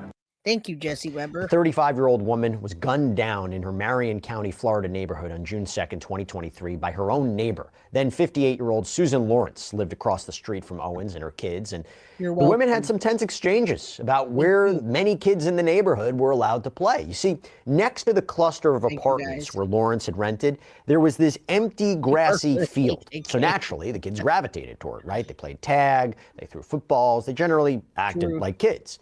But as you know, with rambunctious young kids comes a lot of noise, and apparently Lorincz didn't like that at all. So despite having no... Now listen, I'm from California, Victoria, so if someone came pounding at my door, and also listen, I'm from California, there's no stand your ground here. You can stand your ground, there's a policy, but it's not a state. I know better. If someone comes pounding on my door with my training, all right, I have extensive training with guns, that I would never, ever, ever, ever, ever just shoot right through my door. I guarantee you that. I know better. All right. There's a time and a place and a way that you use a weapon, and that is just not one of them. I wouldn't be able to live with myself if I took somebody's life that I didn't mean to, or maybe it was just a prank like what just happened. I would never do that. Did you know that, Cassie? Yes, I did. I watched that right when it came out, my friend. Ownership of that open area, by the way. She was constantly scolding the kids for playing there and being loud. She also involved Marion County deputies multiple times, calling to report the kids that they were trespassing. Well, plus that, guys, I have a gate in the front that no one's allowed in, and I make it clear. And then I have a security door that I never open between my regular door. So when I open my front door, I have a big black, like gated deadbolt, double deadbolt. I don't open my front door without having that door in between it. And if someone comes into my gate, they better have a reason to come in my gate, because that just doesn't happen. All right. So that's just not how it goes. Welcome, everybody that just came in. Come on in. You didn't miss everything. We're going to get into the court portion of this, and The Perfect Neighbor. If you didn't watch it, what it is an accumulation of body cam footage, 911, and interrogation videos that show you what happened that led up to the shooting. All right. It was a lot of frivolous 911 calls, really, in my opinion. Being a public nuisance. And in the months before the tension between Lorincz and Owens came to a head, Lorincz called 911 to report that Owens had thrown a no trespassing sign at her. I work at home, I do insurance. She looks so different. And so it's very hard. All right, listen, she does insurance. So now we just heard someone asked what she did. She was working with insurance companies or selling insurance. That's what she did. Nikki, I'm glad you made it. For me, and this is my apartment here. They're all here in the front. It's really, we can hear it's loud as soon as these kids are out there. The kids. Yeah. But when they come on the side here, I just can't hear my clients. Okay. That's not fair to me. Yeah, I understand. You know, right to have peaceful and quiet. Listen, I understand. I'm sorry, my heart's thumping. I just didn't know she was going to actually get physical with me. With the sign? Yeah. Okay. You know, and that's not cool. You don't get physical. I mean, She just threw it? No, she whipped it at me. I mean, she hit me. Deputies, they spoke with Owens as well, whose frustration with this whole situation was definitely palpable. It's funny because I'm the one that never comes outside and says anything to her. But today, I just happen to feel that, first of all. Okay, so now you guys get to see the body cam footage that you didn't see. This is AJ, right? This is the back in the force. Listen as the body cam's playing. Listen to the children in the background. You can hear screaming and yelling and playing. And then if you look back there on the right-hand side of the screen, there's a lot of kids out there. Now, it's not just Black children and Black families. There are entire other communities in that neighborhood, all right? So it's just a bunch of kids playing, biking, football, whatever. Not to say that they didn't get loud or antagonize her, because I'm sure they did. That's what children do sometimes. But here, now you get to see what happened. Before she moved there, this big open space right here, all the kids, they like to play kickball, football, in the space she moves in. I don't want y'all playing over here. This is private property, so they don't play there anymore. Okay, fine. I told my kids, they're playing over there, y'all don't go. Okay? So we have a dog, and she's always taking pictures of the kids. Oh, I'm going to call the policeman, have you guys arrested. Always, she's badgering the kids. So I told them to go over there, stay away from there, don't, whatever. So we have a dog, and kids take the dog out. The other day, she tells my son, I'm going to have you arrested, and we're going to jail. He's 8, so he's terrified. He won't even walk the dog anymore. So let her know all that. Okay. So you hear this stuff, it's just petty kind of things. The little boy was walking the dog and she told him that she's going to have him arrested. It was a lot of back and forth. Like an hour of the documentary was this. Just frivolous, dumb 911 calls. And half the time the law enforcement was giggling and laughing at the nonsense that happened. And what's up, Foxy Amazon? You made it. All right. Did she have a beautiful experience of having kids? Maybe she was a racist and a hater. Yeah, I don't know. So she's terrified. He won't even walk the dog anymore. So I had my 11-year-old take the dog out now. So he's walking the dog on this side. Now you live on this side, okay? You don't want them over here, fine, but this is joint area. You can't tell them they can't walk on this side. So this officer is picking at his hands. I'm standing here on my phone. She comes outside to go to the car or something. She sees him. Oh, I told you I'm going to have you arrested. I'm going to have you arrested today. She has her phone out like she's taking his picture or whatever. Now he's trying to run back across the street. So I said, I'm sorry, what are you saying to him? And so I go over there. This is my private property. You can't have the dog over here. I told her, first of all, he's not on your property. So the whole time you're going to see the children just running around playing and making noise, right? And this is all that happened the whole time. Nothing really seemed to be this big of a deal where you would think that a shooting would occur. He's on this side. You don't own it. And even plus, on the side, you don't own this either. You're renting this just like I rent over here, just like they rent over there. You don't own this. You can't tell them, technically, if they're not in your personal space, that they can't walk the dog or even throw their football over here. And Owens' neighbors backed her up. This is just an open field. You know, it belongs to both property. You know what I'm saying? So if the kids want to play there, whatever. And that's what I keep telling them. Hey, as long as you don't get in her door, you don't start throwing rocks, don't be cursing at her. It's okay. She can cup the cups whenever she wants. But and I was trying to reason with her one day because we were all playing here. You know, the kids, everything jumping. All right, let's go. And she's like, hey, you know what? One day you guys are gonna die. And I'm like, and that's when I like, whoa. As we're covering this kind of story, I will just say, even if you're She said, one day you guys are going to die. I mean, there was just back and forth of things that didn't need to occur. And the whole shooting situation, it's just a loss of a mother. That a mother is gone from her 4 children. And for what? Kathy D, welcome. Thank you for becoming a member. I appreciate you. Not a journalist, staying on top of what is going on in the world is so important. But look, these days, yes, it is. But we don't want a commercial right now. Hold on. Weeks later, go to SA back to trustworthy journalism. But unfortunately, these simmering tensions reached a boiling point just a few weeks later. Lorincz had confronted Owens' children before picking up a roller skate and throwing it at her then 10-year-old son, hitting his foot. And when this boy ran away, he apparently left behind a tablet, which Lorincz reportedly took. Now, that is everything that occurred that day. The little boy did say she threw a skate at him, and then the mom went to the door, pounded on the door, she shot through it. Whatever occurred between there, we don't really know because she seems to tell different stories, doesn't remember, etc. Yes, she was in her own home. I agree. Nobody should go to someone's house pounding in this day and age with all the mental health issues and all the things going on in this world. I advise you don't do that because this can happen. All right. And it did happen, but stand your ground is standing your ground. It's unfortunately when someone gets through that door. And I know it's not good, but that's what happens. Now they didn't say anything. They just said, "Oh, the crazy lady again," and they entertained it for years.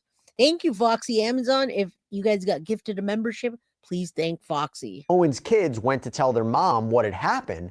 Lorincz called 911, reporting to the dispatcher that the child had threatened to beat her up, that she was in fear for her life because they were still outside. Now, Owens, who was furious that Lorincz had not only yelled again at her children, but also threw something at one of them, she goes across the street, she starts banging on Lorinc's door, demanding she open it up and speak with her. Instead, what does Lorincz do? She fires a gun through the locked metal door, hitting Owens once in the chest. It was Owens metal. collapsed, was still showing.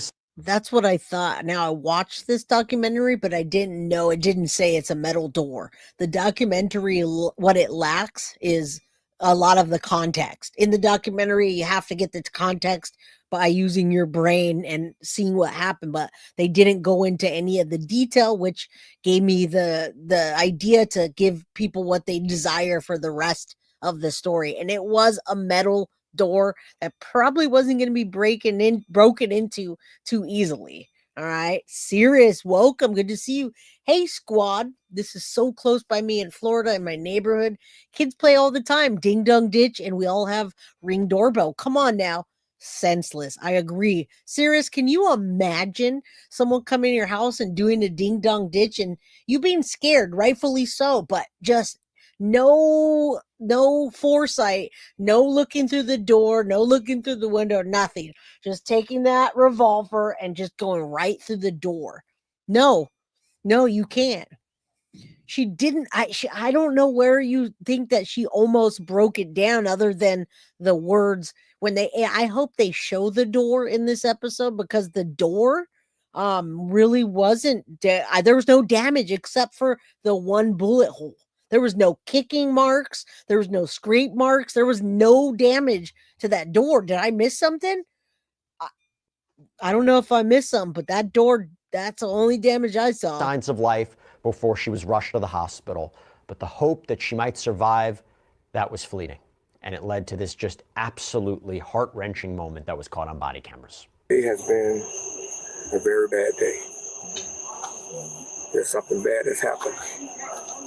And y'all seen it, y'all understand it, y'all experience it, right? Thank you. Okay. Y'all love me? Okay. Y'all love mom? This is... All right. Well, I got some bad news to tell you. Mom is not coming back anymore. Come. No. Come here. Come over here. Listen to me. No, I know. Okay. It's okay. I know. Okay. I know. I'm sorry. Now, this is her son crying. This is the part where this got me. This little one breaks my heart by saying, when the officer says, "Did you get hurt, son?" And he said, "No, but my heart's broken." That just got me. Like, I couldn't even help it. I had tears running down my face while I was watching that part, because not only that, but he also is going to blame himself for a long time for going to his mom with the roller skate and saying, "Mom, she threw it at me." I bet he wishes now that he didn't do that. And that sucks. Well, let's take a look at the frame because they found her guilty. So I don't believe that she was going to break her way in. And if she was, that unfortunately, that's the law. You got to let her break through and then.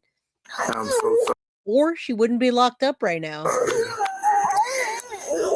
I am sorry. I'm so sorry. He can't go.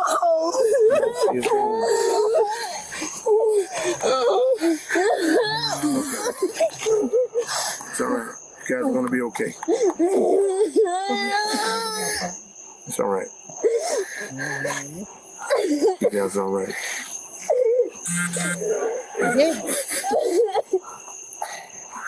I know. Oh. It's okay. Relax. You got it. I know this ain't easy. And that's their biological father. They called the dad when that happened, and shortly after she was taken away, she lost her life, and they had to break it to the family. Again, this was senseless. Whether it was racially motivated or what have you, this didn't need to escalate to that point, guys, at all. I live in a neighborhood where things get loud, neighbors are loud, people do crazy stuff, that there's things that you don't like, but it's just so senseless. It just did not need to happen. Absolutely. Prayers for that family and that little boy especially, but all of them really. He breaks my heart. Now, here's the thing. While Lorincz was detained that night, she was released. Yeah, she wasn't formally arrested until several days later, something that caused uproar in the community. And during that time, she had multiple interviews with detectives where they tried to get her side of the story. So what happened tonight that led to the conclusion that... Well, I'm like, kids go home. So they go home, and then all of a sudden she comes out, and she is just banging on my door. I'm like, go away. I'm not dealing with you tonight. And then she started banging so hard, everything started shaking. And I'm like, you really need to leave. And she, I'm gonna kill you. And she's just banging away. I'm like, oh, this is crazy. And since she has actually harmed me, I'm like, it just keeps getting worse and worse. I'm like, I don't know what to do with her. And she banged so hard, it looked like my door was gonna fly off. And I panicked. And I was like, oh my gosh, she's really gonna kill me this time, And so I don't even actually remember picking up the gun. I just remember shooting. You haven't really seemed remorseful for today, at least, for what had happened. Oh God. It just makes me sick. I don't know I can't take it back. It's transpired. It's in the past. I don't know what the hell to do. It's just. Now remember, they did not arrest her initially, and they were trying to find a point of what they can do to arrest her because she was correct. She knew about the stand your ground. That's why they didn't initially arrest her. But once they brought her back in and talked to her several times, her timeline didn't match. And the lies she told were very clear. All right. In my opinion.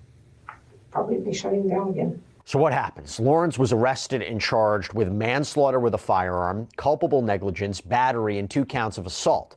Owens' family had actually wanted prosecutors to charge her with second-degree murder, but according to reporting from Us Weekly, the DA's office said there was insufficient evidence to prove murder here. Now, Lorincz, she went to trial in August of 2024. WCJB reports that the other charges were in fact dropped, so all you had is the manslaughter charge.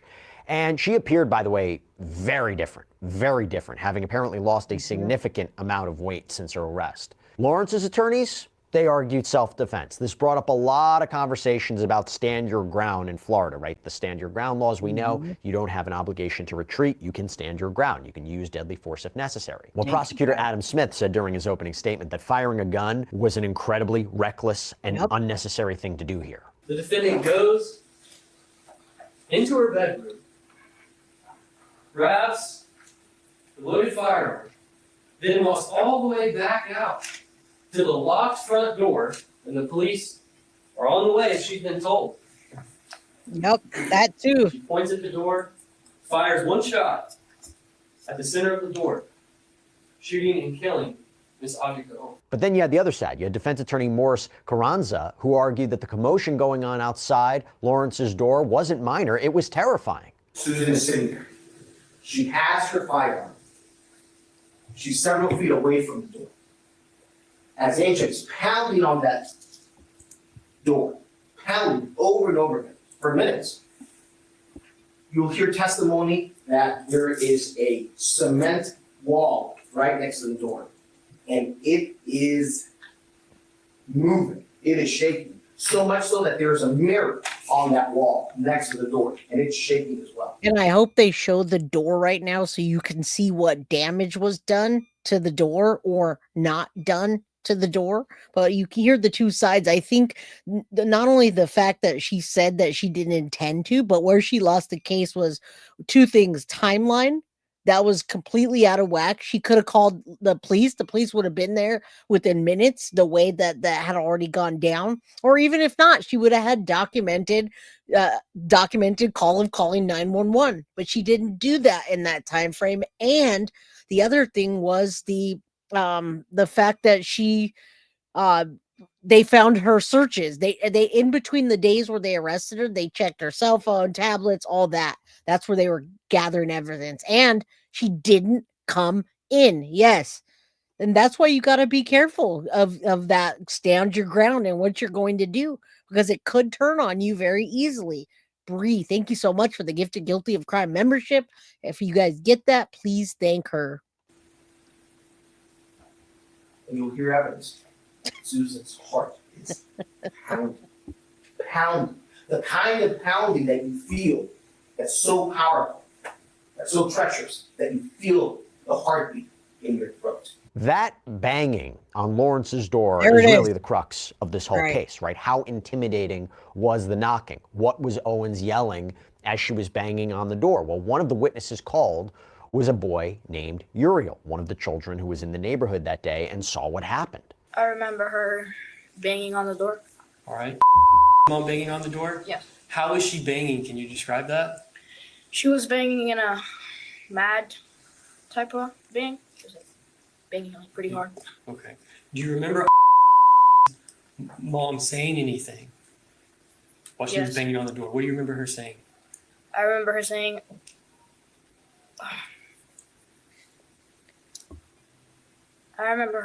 open up this door. Okay. Do you remember Mom cussing at all while she was at the door? Yes. Okay. Do you remember what she was saying?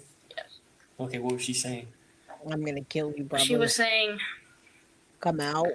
the B word Call her a bitch. and the F word. Okay. Now, where was Mom banging on the door? And again, that woman should have taken the stand. Absolutely should have taken the stand. Again, both sides, both people put this into play. It wasn't one side or it wasn't the other side. It was both sides. And what's up, P&O? Says guilty of crime. I was watching you yesterday. I like your live streams, man. I was gonna say hi and then I got distracted, but everybody go subscribe to P&O. I love his channel. Carrie, I'm sure you know the channel P&O. All right. Limitations. The law does not apply if you provoked the initial violence or the other person's attempted to leave. Well, they didn't prove that, apparently. What's up, Em? Good to see you. Again, I still ask the question, was this racially motivated or was it simply just neighbors fighting with each other and one person happened to be white and the others happened to be black? What do you think? Kind of in the middle. In the middle? Yes. Okay. Did you ever see Mom reach for the door handle? No. Did you ever hear Mom say, "I'm going to kill you"? No. And that's critical, okay? Because witnesses have testified that they never heard Owens say she was going to kill Lawrence, which was one of the reasons that Lawrence had claimed she was so scared. During Uriel's cross-examination by the defense, they really emphasized that the confrontation was intense. And then after that, you started banging on Miss Susan's regular door, right? Yes. Yes. And she was banging really hard, wasn't she? Yeah, mad hard. Yes. I'm sorry? Hard. Yes. And it was like bang, bang, bang, hard, right? Yes. And she was doing it with her fist, right? Yes. And AJ was talking really loud as she was banging and banging and banging on that door, correct? Yes. Woo, thank Her you. tone was a loud one and a mad one, right? Yes. She was screaming, right? Yes. And where she was banging. And you're absolutely right, Victoria. Truth. Again, you guys definitely go back to my episode last week where three people dressed up in Halloween costumes bang, bang, bang on that door. You saw it on body cam, or you saw it on the Ring footage. 12 minutes of them saying, if you don't come out, we're coming in, yelling. Three of them, one by one, each coming up to the door. They even broke the fence in the backyard. So do you guys think that they should have shot those people through the door? Now, there was no race in that case. We don't know. We do know that it was a black family. It was a black lady, and she was a widow. 3 people came up to the door, bam, bam, bam, and threatened. Did this verbally, everything, physically, verbally threatened, and broke the back fence. So do you think that that lady or those people should have just shot through the door at those people without knowing? I ask you. In the middle of the door, kind of like where the door handle is, right? Objection or misrepresentation of the testimony. Where was she? Hold on 1 second. Overrule the objection. He can answer the question if he knows. Okay. And she was banging in the middle of the door, kind of like where the door handle was, correct? No. She wasn't? I She know. was banging in, not the middle where the door handle was. Not like beside the door handle, just the middle. Just the middle? Okay. Bam, bam, bam, bam. But in that area, that's when she's banging with her fist, right? Yes. And I know you don't want to curse, so I'm going to mention some words, and then you let me know if these are the words that you said. I know you don't want to say it, and I understand. But we have to know exactly the words she was using. She was using the words right? Yes. And right? Yes. And she was saying things like this, right? Yes. Thank you for being here. I agree, diminished capacity. Thank you for being a channel free of bullying. So many podcasts jumping on that Lauren train. So mean. This channel's refreshing. Thank you.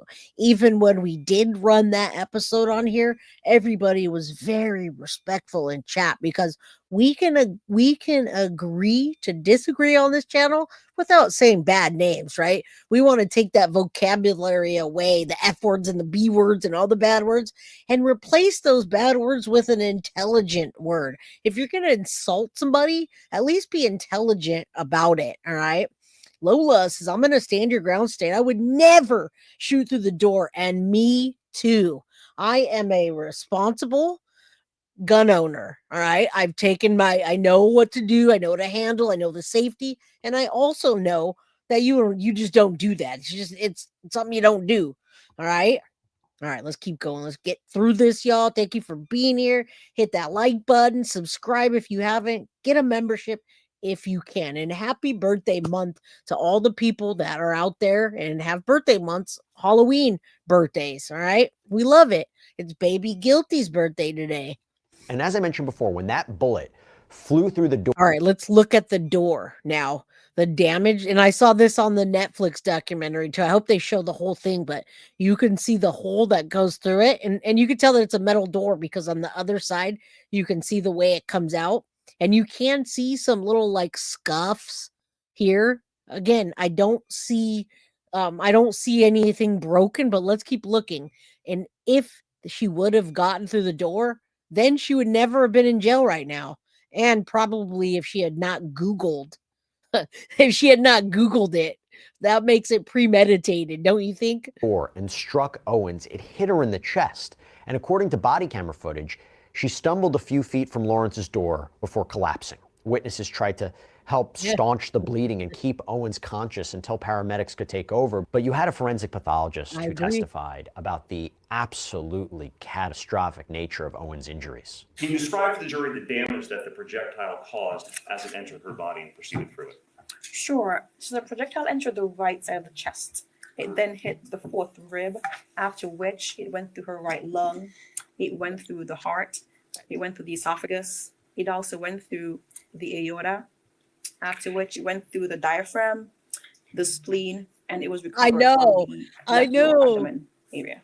And as we know, everybody has the opportunity to testify in their own defense, right? It's their right. And she didn't. If she's innocent, why didn't she just testify? Thank you, Grandma Faith. It was a prank. It was from family members. And guess what? Had that lady or those women in that house done what she did, they would have taken out their own family members. All right. And yeah, I did not get to report on it yet, but I was just talking about it. It was a prank. Just imagine that. And while they can listen to attorney advice, the decision whether or not to take the stand is left up entirely to each individual defendant. Ms. Lawrence, have you discussed that I with your agree. attorneys the decision regarding whether or not you will testify or not? Yes, I have. Do you need any additional time to discuss that decision with them? No. Have they forced you to make a decision in any way? No. Have you made a decision on your own? Yes, I have. Can you tell us what that decision is? I am not going to testify. You've made that decision freely and voluntarily? Yes. Okay. So both the state and the defense rested their cases, and then they delivered their closing arguments. She was angry the kids were being noisy. And she admitted to throwing the roller skate like we saw in the photo a few minutes ago. And there's the door back there behind him. So I'm looking for damage maybe to the hinges, maybe to the I'm still looking for more damage. She told the 911 operator that she was sick of the children. Her words were, "They are bothering me. They won't effing stop." She wasn't afraid. She was angry. You heard the tone of that 911 call. The 911 call operator asked, "Are you in danger?" And she said, "No, I locked my door." Exactly. She locked her metal door. Big hugs. We know from her 911 call, the main lock was engaged. We know from her interview with the detectives, the deadbolt was engaged. Yes. So at this time, she is behind a closed, locked, deadbolted metal door, standard metal door. Now remember, guys, this is the prosecution, not the defense, using the door.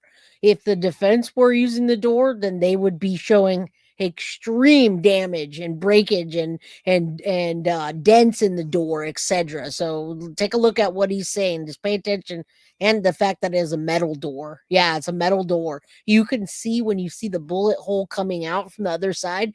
That then you can tell. I will be so mad if my family. I know. Imagine that. About 1 3/4 inch thick. She's behind that in her concrete block home. Ms. Owens made it clear to the defendant that she wanted the defendant to come out and deal with this situation. If Ms. Owens wanted to get into that house, all she had to do was take something from the patio, one of that little Santa thing that was sitting there, throw it through the sliding glass door, shatter the door, and get in there. She didn't do any of that. Because her goal was not to get in the house. It was to get the defendant to come out and deal with the situation with her children. Although, guys, I'm going to tell you right now, if you learn anything from Guilty of Crime, don't do that. All right. If you really feel like a neighbor has assaulted your child, just play that game that they're playing. If they're over there cop calling or whatever, do the same thing. It should never have escalated this far. The mom, in my opinion, should have never went over there and been banging on the door. She should have left it up to law enforcement. I know she was angry, but she lost her life, and her 4 children don't have her anymore, all because of this. This should never have happened. Even in the defendant's interview with the detectives, she was asked what was the first thing that came out of Ms. Owens' mouth. And the defendant said, Ms. Owens first said, "I want to speak to you because you're talking to my sons. I don't like the way you're talking to my sons." If Susan Lorincz was in a dwelling in which she had a right to be, she had no duty to retreat. If you remember during the trial, Mr. Smith had asked some of the witnesses, did Susan shoot from way back there by her bedroom? Did she shoot from behind that countertop or behind that kitchen? It doesn't matter. Because she has no duty to retreat, and she can stand her ground when she is in her dwelling if she is faced with imminent. Well, the jury doesn't see it that way, and I was asking the same questions myself. It actually does matter. It does matter how far back you are from the door, because it depends on the level of it depends on how close you are being. If she was close to it and she felt like it was coming in and she shot because she felt like it was going to open, versus she's way back at the counter and she heard some bangs. And I mean, that's even worse. The farther you get, it does matter, in my opinion. If she was farther, she could have grabbed the phone, called 911 as she had her gun drawn. So I don't know why she says that. Danger. Another important part of this is if she reasonably believed. She reasonably believed. We do not judge Susan Lorincz with what we in this courtroom have experienced in life. It's not what I would do, or Mr. Buxman or Mr. Smith would do in that circumstance. It's what Susan Lorincz reasonably believed was necessary to prevent. That's very important word. Prevent. It only took about 2.5 hours for the jury to come back with a verdict. Verdict as to count one. We, the jury, find as to count one of the charge. The defendant is guilty of manslaughter. So what happens next? Well, ahead of her sentencing, Lorincz met with a licensed psychologist who testified at the sentencing hearing in November of 2024 that Lorincz had PTSD after suffering severe abuse and trauma during her. And again, we can all agree to disagree here. And the bottom line is she's convicted. She's now a convicted killer. And she took the life of a mother with 4 children that shouldn't have escalated that far. Bottom line is you just can't shoot through the door like that. That does not fall under stand your ground. Period. And yeah, stun gun. I mean, look at what just happened, guys. If you guys are following the Sonia Massey case, Sean Grayson was just convicted of 2nd degree. They asked him, why didn't you use a stun gun on Sonia? Why did you shoot her instead of using a stun gun? And he said, oh, well, my stun gun wasn't working right, and she had too much clothes on. It might not have got to her. Anyway, you got to watch the Sonia Massey thing if you don't understand that. In my opinion, that was also racially motivated. And you'll understand why once you watch it. Her childhood. And this psychologist was also asked about how Lorincz reacted to the enormous consequences of her actions. Was she very remorseful in regard to that Owens and her passing away? To me, she expressed, especially in the last 2 times that I saw her, that when she looks at this rationally, right? She said to me, I now realize that she was like a mama bear, taking care of her kids. And that's how I see her now. But that's not what I saw that day. Owens' mother, who had been a powerful voice in the call for justice in this story, gave a heartbreaking statement on behalf of the family. My name is Pamela Dias. I am the mother of Ajike Owens, who was shot and killed by Susan Lorincz. I agree. I stand before you with the burden of articulating and conveying the depth of our grief and the trauma that Susan Lorincz inflicted on our lives. And to also share the devastating impact that Susan caused when she fatally shot my daughter, Ajike Owens, on June 2nd of 2023. It is virtually impossible to convey all of the ways Susan has devastated our lives. Now, Lorincz may have chosen not to testify in her own defense during the trial, but she certainly had a lot to say during sentencing, speaking for nearly 15 minutes. And we're not going to listen to the whole thing. It's just a quick clip, obviously. But I mean, you guys, whether you watched The Perfect Neighbor or you didn't, these are the things that are outside of the episode or the documentary. So you should go definitely take a watch and see what transpired previously. Also, you say Wolfpack says I think it should have been premeditated. She planned to do it, just didn't know when. That I agree, but I think with 12 jurors, they didn't want to have to get to that and then lose, right? If they did too much. So just like the Sonia Massey case with Grayson, Sean Grayson, I don't think 2nd degree was the right call at all. And when he gets sentenced, I'm sure he's only going to get like 10 years or something, which is injustice. At least she got 25 years. I don't think this lady's going to come out. This woman kept coming after me. I had approached her because I was watering my plants, and she's going, oh, there's a crazy old white lady. And I was like, you can't just go around. See, why even bring that up? And that's what happened the whole time. It was white against black. The whole time. They all did that though. The children were calling her the white Karen, Karen, the white lady, and she was calling them the N-words. I don't get it. But I understand the case, and I do think that it was absolutely racially motivated, and had it been a bunch of white children, I don't know that this would have happened. Yep. And saying someone's crazy. I mean, it was insanity. So I went to say something to her, and she verbally attacked me again. She's like, you've been calling my kids racist names and stuff. I said, no, ma'am, I have not. And she kept getting angrier and angrier. The more I said no, the angrier she got. So finally I said, I was terrified. I mean, she went from a very relaxed position to a position here. I could see her neck vein starting to bulge. Her pulse is really getting, fast. And I'm thinking, she's gonna beat the hell out of me right here in the street. So I said, listen, I'm sorry, if that's what you think I said, I'm very sorry. I don't mean to offend anybody. I didn't say it, but I'm sorry. I went to walk away and she's following 1 foot behind me the whole time to my apartment till I slammed the door in her face. Again, never had anyone do anything that aberrant in my life. Lorincz did finally Wow. get around to apologizing to the people whose lives she completely ripped apart. Yeah, Well, I should say sort of apologized. I would like to make a statement to AJ's mom. She sort of apologized, and they don't accept that, right? Her story's ever changing, you guys. It just she doesn't remember, but then she remembers the veins popping out and her bulging, whatever, and saying this. She remembers some of the stuff, and then she doesn't remember at all. Sultry says we've had numerous cases here in Florida where burglars or home invaders have been shot by the homeowner and no arrests are made. It seems to be happening more often. People are sick of the crap. I agree. And it has escalated. At the end of this documentary, they showed the percentage that has been on the rise since the Stand Your Ground, and especially with racial tensions. It's too bad. Children and friends, it is with heavy heart and great remorse I write this letter to you. First and foremost, I am so sorry that I took AJ's life. I never intended to kill her.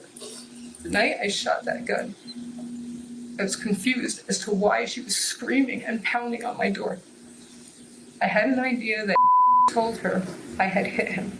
This is not an apology, by the way. It's an excuse. All right. If anyone ever apologizes to you like this, it's not an apology. They're making an excuse for themselves. There, in my opinion, there's no remorse in this case. She showed zero remorse.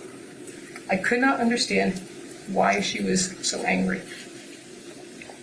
And she truly scared me. Yep. Now that I know he told her I hit him, I am just profoundly sad. Not only did a mother die, but a daughter and a sister. I think of your family's loss and know how hard it is to lose someone you love. Not being able to see that person, look at that person, or just talk to that person is such an empty feeling.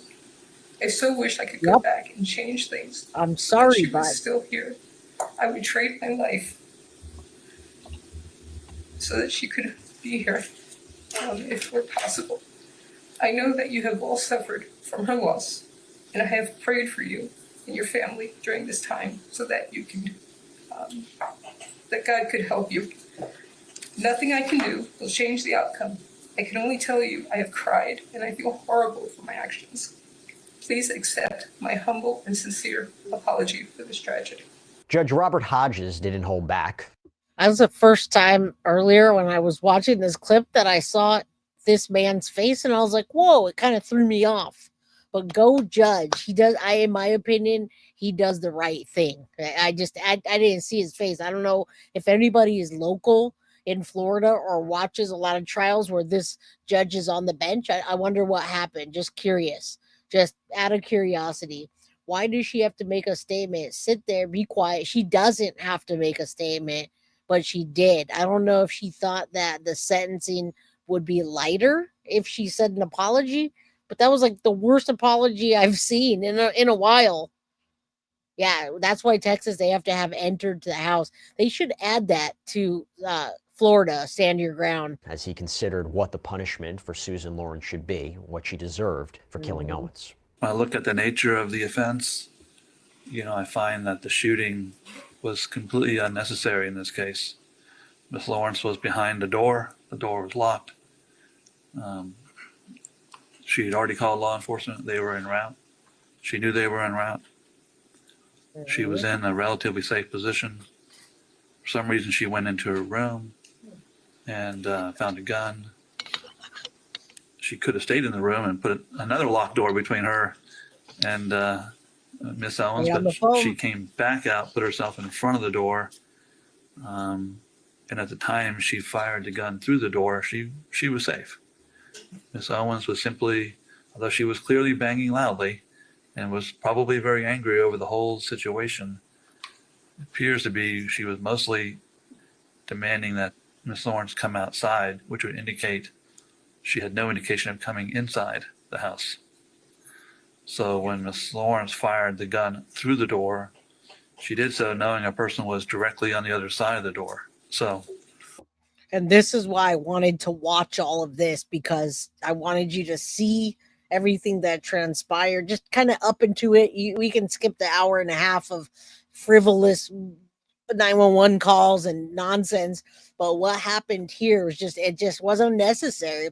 Now that you're hearing everything and the evidence that was presented to the judge, she had time to go and hide behind another door. She had time to go run into a room and grab that. She had time to back away. She had time to call 911, and they were on their way.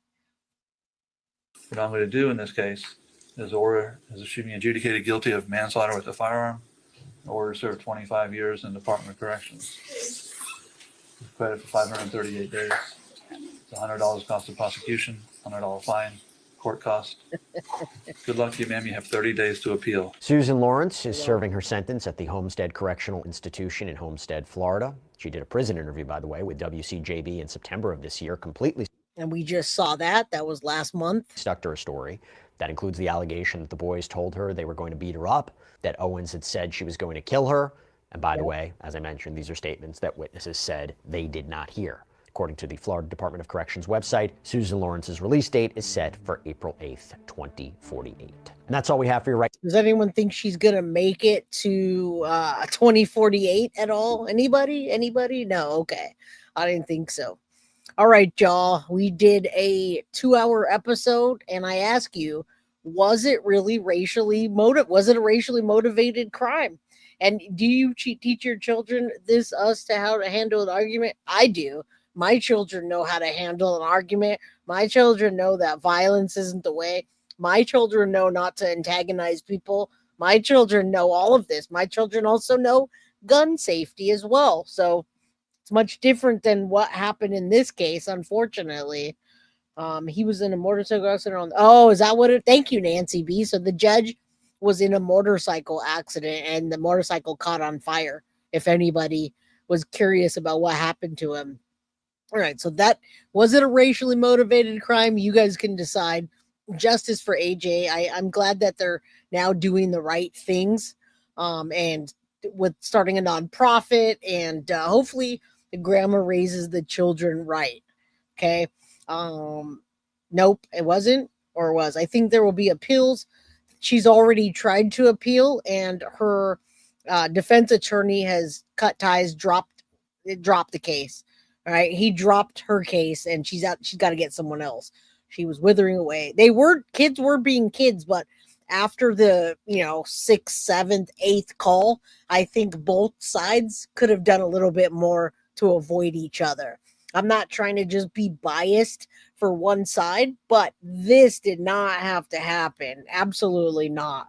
And I wish that this lady, Susan, would have had Ring doorbell footage or some kind of video footage in her house so that we could actually see the door being pounded in, the yelling, I just wish. I'd rather have my kids outside. Absolutely. We all would, right? But we don't do that. We do not do that here in San Jose. The children don't really play outside. They go to indoor facilities to play, and then we go out to Napa. That's the only way I let my children run around. All right. For the children and the family, prayers, absolutely. All right. And thank you guys for being here for almost 2 hours today. The poodles are screaming, go out, 45 minutes. Go on, Abby Poodle, go on. I think the kids were disrespectful of her property. My kids would be in big, exactly. If they are disrespecting neighbors, people don't watch their kids. I think it was absolutely a combination of all of that. And then race came into play on both sides. Race came in, the white lady, the black lady, this, that. All right. This could have been moral of the story at the end of the day. This could have been avoided, and it wasn't. So, guys, was the Netflix documentary The Perfect Neighbor a crime that was racially motivated, and what Netflix did not tell you? We've been here for almost 2 hours. I have one other clip if you guys want to watch it with me. It gives you 10 big facts about the case that you did not know before you came here. Now, I see a lot of people dropped out, but I would be happy to play that with you. I've also got an interrogation for anybody that might be interested in that, just as a way to continue finding out more about the case. I'm not going to watch that here, but if you guys are heading out, then okay, all right. Well, there's some people that still want to watch that with me, so let's go. Let's go. I have it ready for today. Baby Guilty said, "I want you to stream for a couple hours, Mom. Spend time with the crime crew. Let them know." Now we did a birthday party for Baby Guilty this weekend, so she, and then today we did the cupcakes and the school thing. So let's go. You guys are still here. Let's find out these things after the fact that you didn't know. And I was happy to watch this. Let's go. Lady or anything. Welcome to Watch Mojo, and today we're looking at details concerning the killing of Ajike Chantrell Owens that Netflix's The Perfect Neighbor left out, as well as developments that have transpired since the documentary's release. There will be spoilers. Even in my questioning and the police report.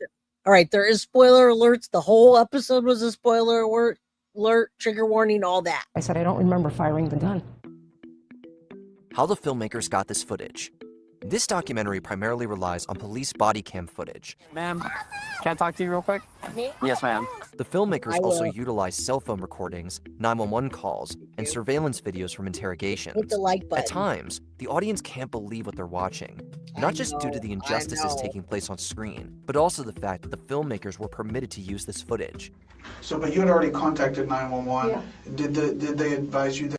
And all they did was get a FOIA request, guys. Someone was responding. And they were able to get the footage and put it together. They did a fantastic job of putting that together. I just wanted more details. Yes, one might assume that such material will be off limits to the public, especially for theatrical exhibition. Owens' mother, Pamela Diaz, was granted access through the Freedom of Information Act, which allows unreleased government records to be disclosed upon request. According to director Geeta Gondabir, the raw clips were a mess when it came to them. Going through them all, though, Gondabir saw potential to tell Owens' story as a documentary. All right, Tiff. Just relax, ma'am. At this point, there's nothing we can do. The jury didn't spend much time deliberating. Following Owens' fatal shooting on June 2nd, 2023, neighbor Susan Lorincz was charged with manslaughter. The Perfect Neighbor doesn't dedicate much time to Lorinz's trial, although several brief clips are shown over the credits. And that's why we just did that with clips from the trial and the closing and everything like that, because I really wanted you guys to know everything that you really didn't get out of it. Force her or threaten her in any way to get her to talk to you this second time on June 6th. Thank you. No, sir. Appreciate the you. six-person jury was entirely white, much to the disapproval of Owens' family. Which is wild, too. I thought that was interesting that the jury was mostly white in this case, and yet they still convicted her 25 to life, baby. I think they got the right sentence, guys. The cops just say get a restraining order, and they did.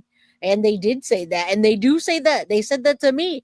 They said that to me when I was having my trouble with people calling my job and doing this. The cops were like, "Oh, get a restraining order. If they come to your front door, then call us." If they come to my front door, y'all, it's gonna be too late for them. Carrie Fawcett just gifted 5 guilty of crime memberships. Please thank her.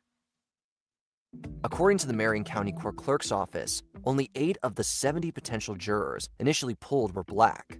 Despite not being the most diverse jury, they ultimately came back with a guilty verdict on August 16, 2024. We, the jury, find as to count 1 of the charge. The defendant is guilty of manslaughter. It didn't take long for them to arrive at this unanimous decision. The jury reportedly spent just over 2 hours deliberating before reaching their verdict, which led to Lorinz. You guys, 2 hours. Imagine a case that it took 2 hours to get a guilty verdict on something that you think is a stand your ground. All right, just imagine that. Sean Grayson was convicted today of second degree of Sonia Massey taking her life, and it took them 11 hours. All right. 25-year prison sentence 3 months later.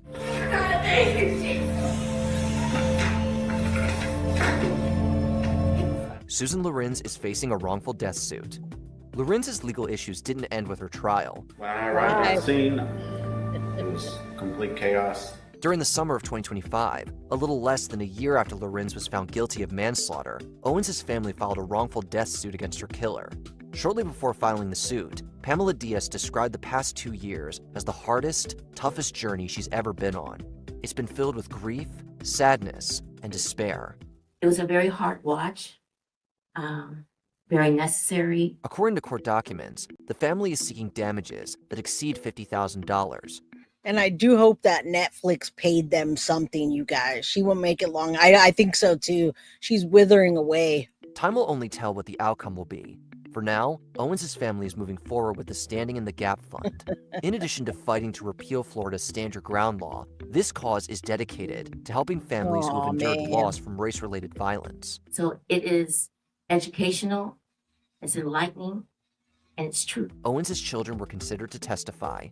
The documentary shows neighbors and police officers speaking at Lorintz's trial. And Miss Owens told you that she said to Susan Lorincz on that night, the next time you walk up on my kids, you're gonna have to take it up with me. Right? Correct. Which I think any parent would say that, right? I would say that too. You come after my kids, you better come after me. But I wouldn't go bang on someone's door. The prosecution had a long list of potential witnesses. Among them were Owens' 2 eldest sons, Isaac and Israel. Pamela Diaz didn't want to see her grandsons take the stand, which would require them to relive the trauma of losing their mother. They also And again, there are the children right there. That little boy broke my heart. did not introduce any of the children's deposition testimony as evidence. At the same time, Diaz was open to the boys testifying if that's what it took to see justice. In the end, Owens' sons weren't called to testify. Thank you guys. Diaz has taken in Isaac and Israel, along with her granddaughter, Africa. So there you go. A lot of people say, what happened to the children? Why didn't the dad take them? I don't know why, but the dad didn't seem like he was very present as it was. So grandma is taking them, and this is a beautiful family, guys. This is a beautiful family. And that right there was the son that said that she threw the skate at him. Just a little boy out there playing football and doing what kids do, right? Beautiful family. Prayers for that family to continue to heal and to continue to grow. I see nothing in this picture but a beautiful family. And youngest grandchild, Titus, who was only a toddler when his mother was taken. It's been a distressing experience, but Owens' children have strived to honor their mother's memory. I love my daughter and I lost her, but I had more time with her. They have such a limited time with her. Pamela Diaz doesn't buy Lorintz's apology. Despite maintaining her innocence throughout the trial, Lorincz would acknowledge some wrongdoing on her part shortly before sentencing. It is with heavy heart and great remorse I write this letter to you. Lorinz apologized for taking Owens' life, wishing she could trade places with her. At the same time, Lorinz asserted that she didn't intend to kill Owens. Lorinz also claimed she had no issues with people of color, having previously been married to a Middle Eastern man. This is not about race. Judge Robert Hodges nonetheless sentenced Lorinz to 25 years. Credit for 538 days. Although not the maximum sentence, the outcome satisfied Diaz. She wasn't satisfied with Lorintz's so-called apology, however. As Diaz saw it, Lorintz's words were a last-ditch attempt to save herself. Yes. Diaz didn't sense any remorse. Listen, guys, she only did that for sentencing. I'm going to tell you right now, in my opinion, that was a half-ass apology. And it's the same thing that's going to happen in the case of Emmanuel Haro's father, Jake Haro, that's going to wait until sentencing to try to disclose where the body is and get a lower sentence. All right? People do that. You don't take the stand, but you're going to give a half-ass sentence. A statement at sentencing apologizing while making a ton of excuses, right? I don't mind black people. I had a black cousin, uncle's cousin, sister. Oh, wait, my dog's black. I can't even say it. Or sincerity from Lorinz. Regardless, Diaz is ready to take the next step in the healing process. Susan's apology was a last-ditch attempt to save herself. It wasn't sincere. Nah. She never showed remorse. Why Lorinz didn't take the stand? At trial, Susan Lorincz had the right to give the jury her account of what happened the night Owens died. Lorenz's defense team advised her not to take the stand, however. The defense rested its case today without the suspect, Susan Lorincz, taking the stand. The defense ultimately rested without ever calling upon Lorincz, who declined the opportunity to speak. While Lorincz agreed to this legal strategy, she came to regret it. Were you satisfied with your defense team? No. So If she could go ridiculous. back, Lorincz says that she would have testified, alleging that her door couldn't protect her from Owens. Although she believes that 2 other witnesses could have backed this claim up, Lorentz's credibility as a witness is questionable to say the least. Considering how Lorincz is seen advocating for herself in The Perfect Neighbor, it's hard to say if her testimony would have changed the jury's verdict. I, honest to God, thought she was going to kill me. And if you guys watch that documentary, guys, I gotta tell you, those officers didn't want to arrest her, in my opinion. When you watch the back and forth and how long it took for them to investigate, I'm telling you, those interrogations and those and the way that they talked, they wanted to find something so they didn't have to charge her. They wanted it to be a stand your ground, but her testimony, her interrogation, I'm sorry, not testimony, her interrogation and her answers just kept changing. And they knew it. There's nothing they could do. I don't see color either. Absolutely. She's like, I'm not a racist. I have a color TV. It was fear. It was fear. I feared for my own safety. Lorenz's PTSD defense.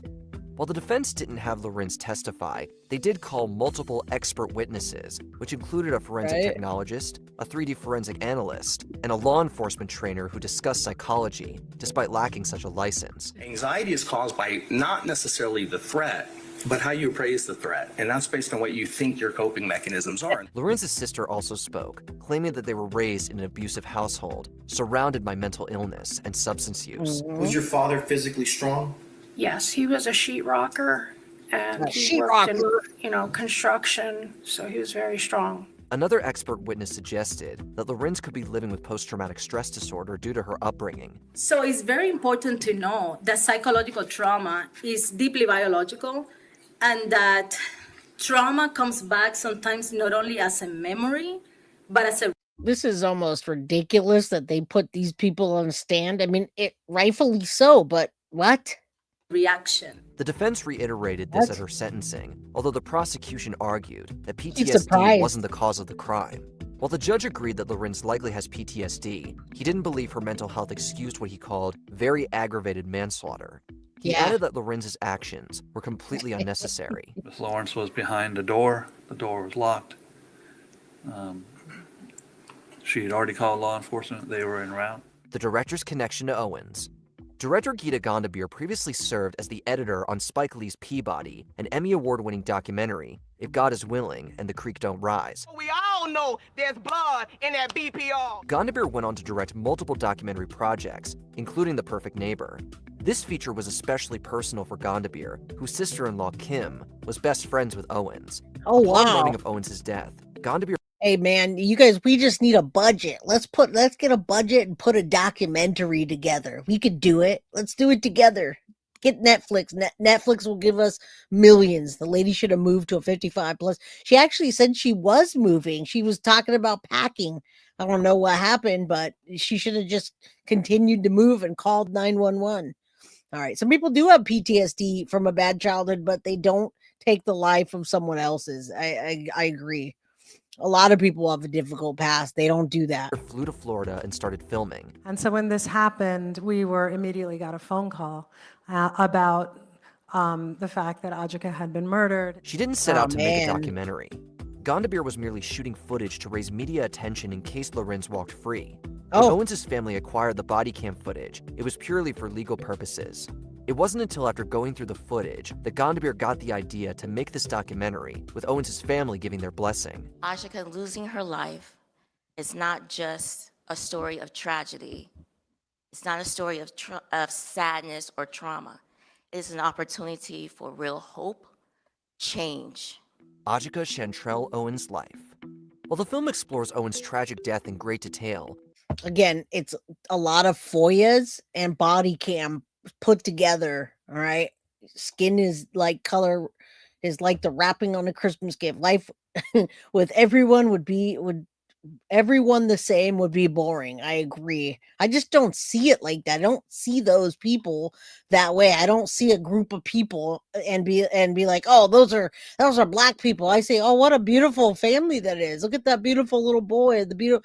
And in this case, I believe that it absolutely was racially motivated. I think she thrived on making others miserable because she was miserable. And we see that all the time on the internet, right, guys? How many times have you jumped onto your YouTube and you go onto your live streams, and most of the live streams aren't true crime anymore? They're trauma. And in the trauma channel, it's people making fun of other people. That's their entertainment, is to make fun of people every single day. I don't get enjoyment out of that. I actually get enjoyment out of discussing things and learning something. Only so much time is dedicated to her upbringing or personal life. She had love. She had compassion. Owens was born in 1988, growing up to attend the College of Central Florida and Hillsborough State College. She was the single mother of 4 children, balancing parenting with being the head guest department manager at a McDonald's. Despite having to work, Owens still found time to take her son to football practice and support her daughter at cheerleading. She didn't just kill someone, she killed someone's mom. She not only left behind her children and mother, but also Hey, a Beyond brother, the Veil. godparents, extended family, and friends.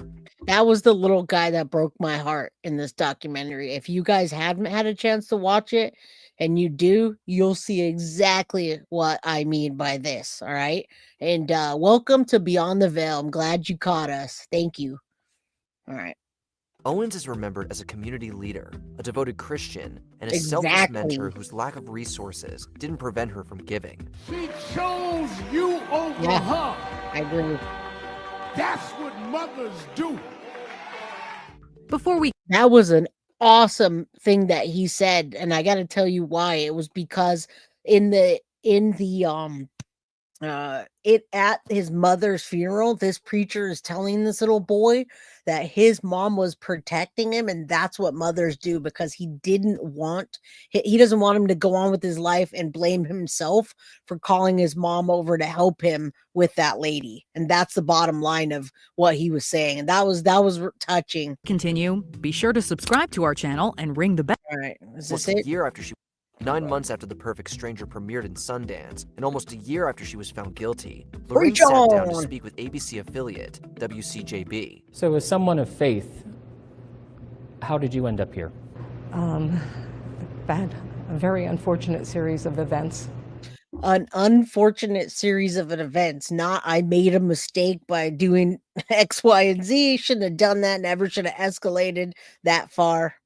What is this, Lemony Snicket's series of unfortunate events here? The interview was conducted at South Come Florida's on. Homestead Correctional Institution, where Lorincz alleged that the neighborhood kids had once threatened to set her on fire, and that Owens had threatened her life. I said she was pounding on my door, she was threatening to kill me. Lorincz claimed she wasn't capable of manslaughter, despite acknowledging that she did kill somebody. While Lorincz has written letters to Owens' family, they haven't been sent. Have you sent it to them? I don't know if I can. Lorincz says she has no animosity towards Owens, but she is pursuing an appeal that the public defender wants no part of. Assuming the appeal doesn't go anywhere, Lorincz won't be released until April 8th, 2048. You might be in your mid-80s before you leave here. I know. Or you might not leave here at all. How have you You're not going to leave here. reconciled that? Day by day. Wow. Did you watch The Perfect Neighbor? Really? Let us know in the comments.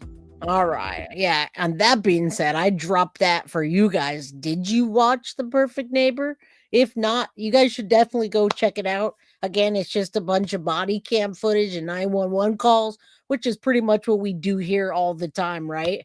Anyhow, that individual makes me nauseous. Her energy sickening. I agree. It's called a lack of emotion regulation, distress tolerance, and letting things go. All right, y'all. It was good to spend the time with you. We were here for about 2 hours and 20 minutes, but I am making baby Guilty some chicken. She loves chicken. I'm doing slow cooked barbecue baked chicken and rice and probably green beans or something like that. So my chicken's in the oven, slow cooking and marinating itself. And yeah, I'm gonna go make some vegetables on the side with that. And I hope I made everybody hungry. and I hope that I hope you guys were here and had a good episode. No salmon tonight, Carrie. She's burnt out on the salmon. Her current thing is chicken and ribs. We had ribs this weekend. Ribs, pizza, and now she wants my slow cooked chicken that falls off the bone, barbecue sauce. I'm hungry now just thinking about it. Carrie, I'm going to watch your videos after that. Jennifer B, thank you for being here. Kathy D, Amber Day, anybody that was new today, Sultry, teachers can spank kids at the schools in Florida. What? The parents have to say, no. That's a whole other episode, my friend. Not Clementine, good to see you. Send me some of that food. I knew I was going to make you guys hungry. I'm 2-hour barbecue baked chicken, and I'm hungry now. Again, baby Guilty's birthday. Awesome live. Thanks, everyone, for being so kind. Please do come back, Grandma Faith. We love having people like you here that are kind and nice and understanding and can agree to disagree with us all day long, because that's what we do. We can agree to disagree. All right. I want to make you guys hungry. All right, guys. Love you. I'm going to go hang out with the kiddo and eat some good food. Tragic for the family, but that's what we do here daily. We present true crime, go through it, talk about it, and hopefully learn something from these cases and not do them. All right. Happy birthday to Baby Guilty. Thank you, Foxy. And thank you to everyone that was here tonight that donated to the channel. I'll see you guys tomorrow at 4 p.m. Pacific Standard Time, 7 p.m. Eastern. All right. And then Friday, I'll probably be on here for like an hour or so. I'm going to wear my Halloween costume, and you guys will get a kick out of that, I believe. All right. Love you guys, and I'll see you soon. Big hugs and prayers to everybody that needs them. Love you all. See you tomorrow. Good night. Guilty of crime. I want to thank you for watching. If you enjoyed my content, please share this video, like, and subscribe. You can also follow me over at Facebook, Instagram, TikTok, X, or Gmail. If you'd like to donate to my channel, you can use Cash App or Venmo or PayPal. Thank you very much in advance. Guilty of crime. Are you guilty?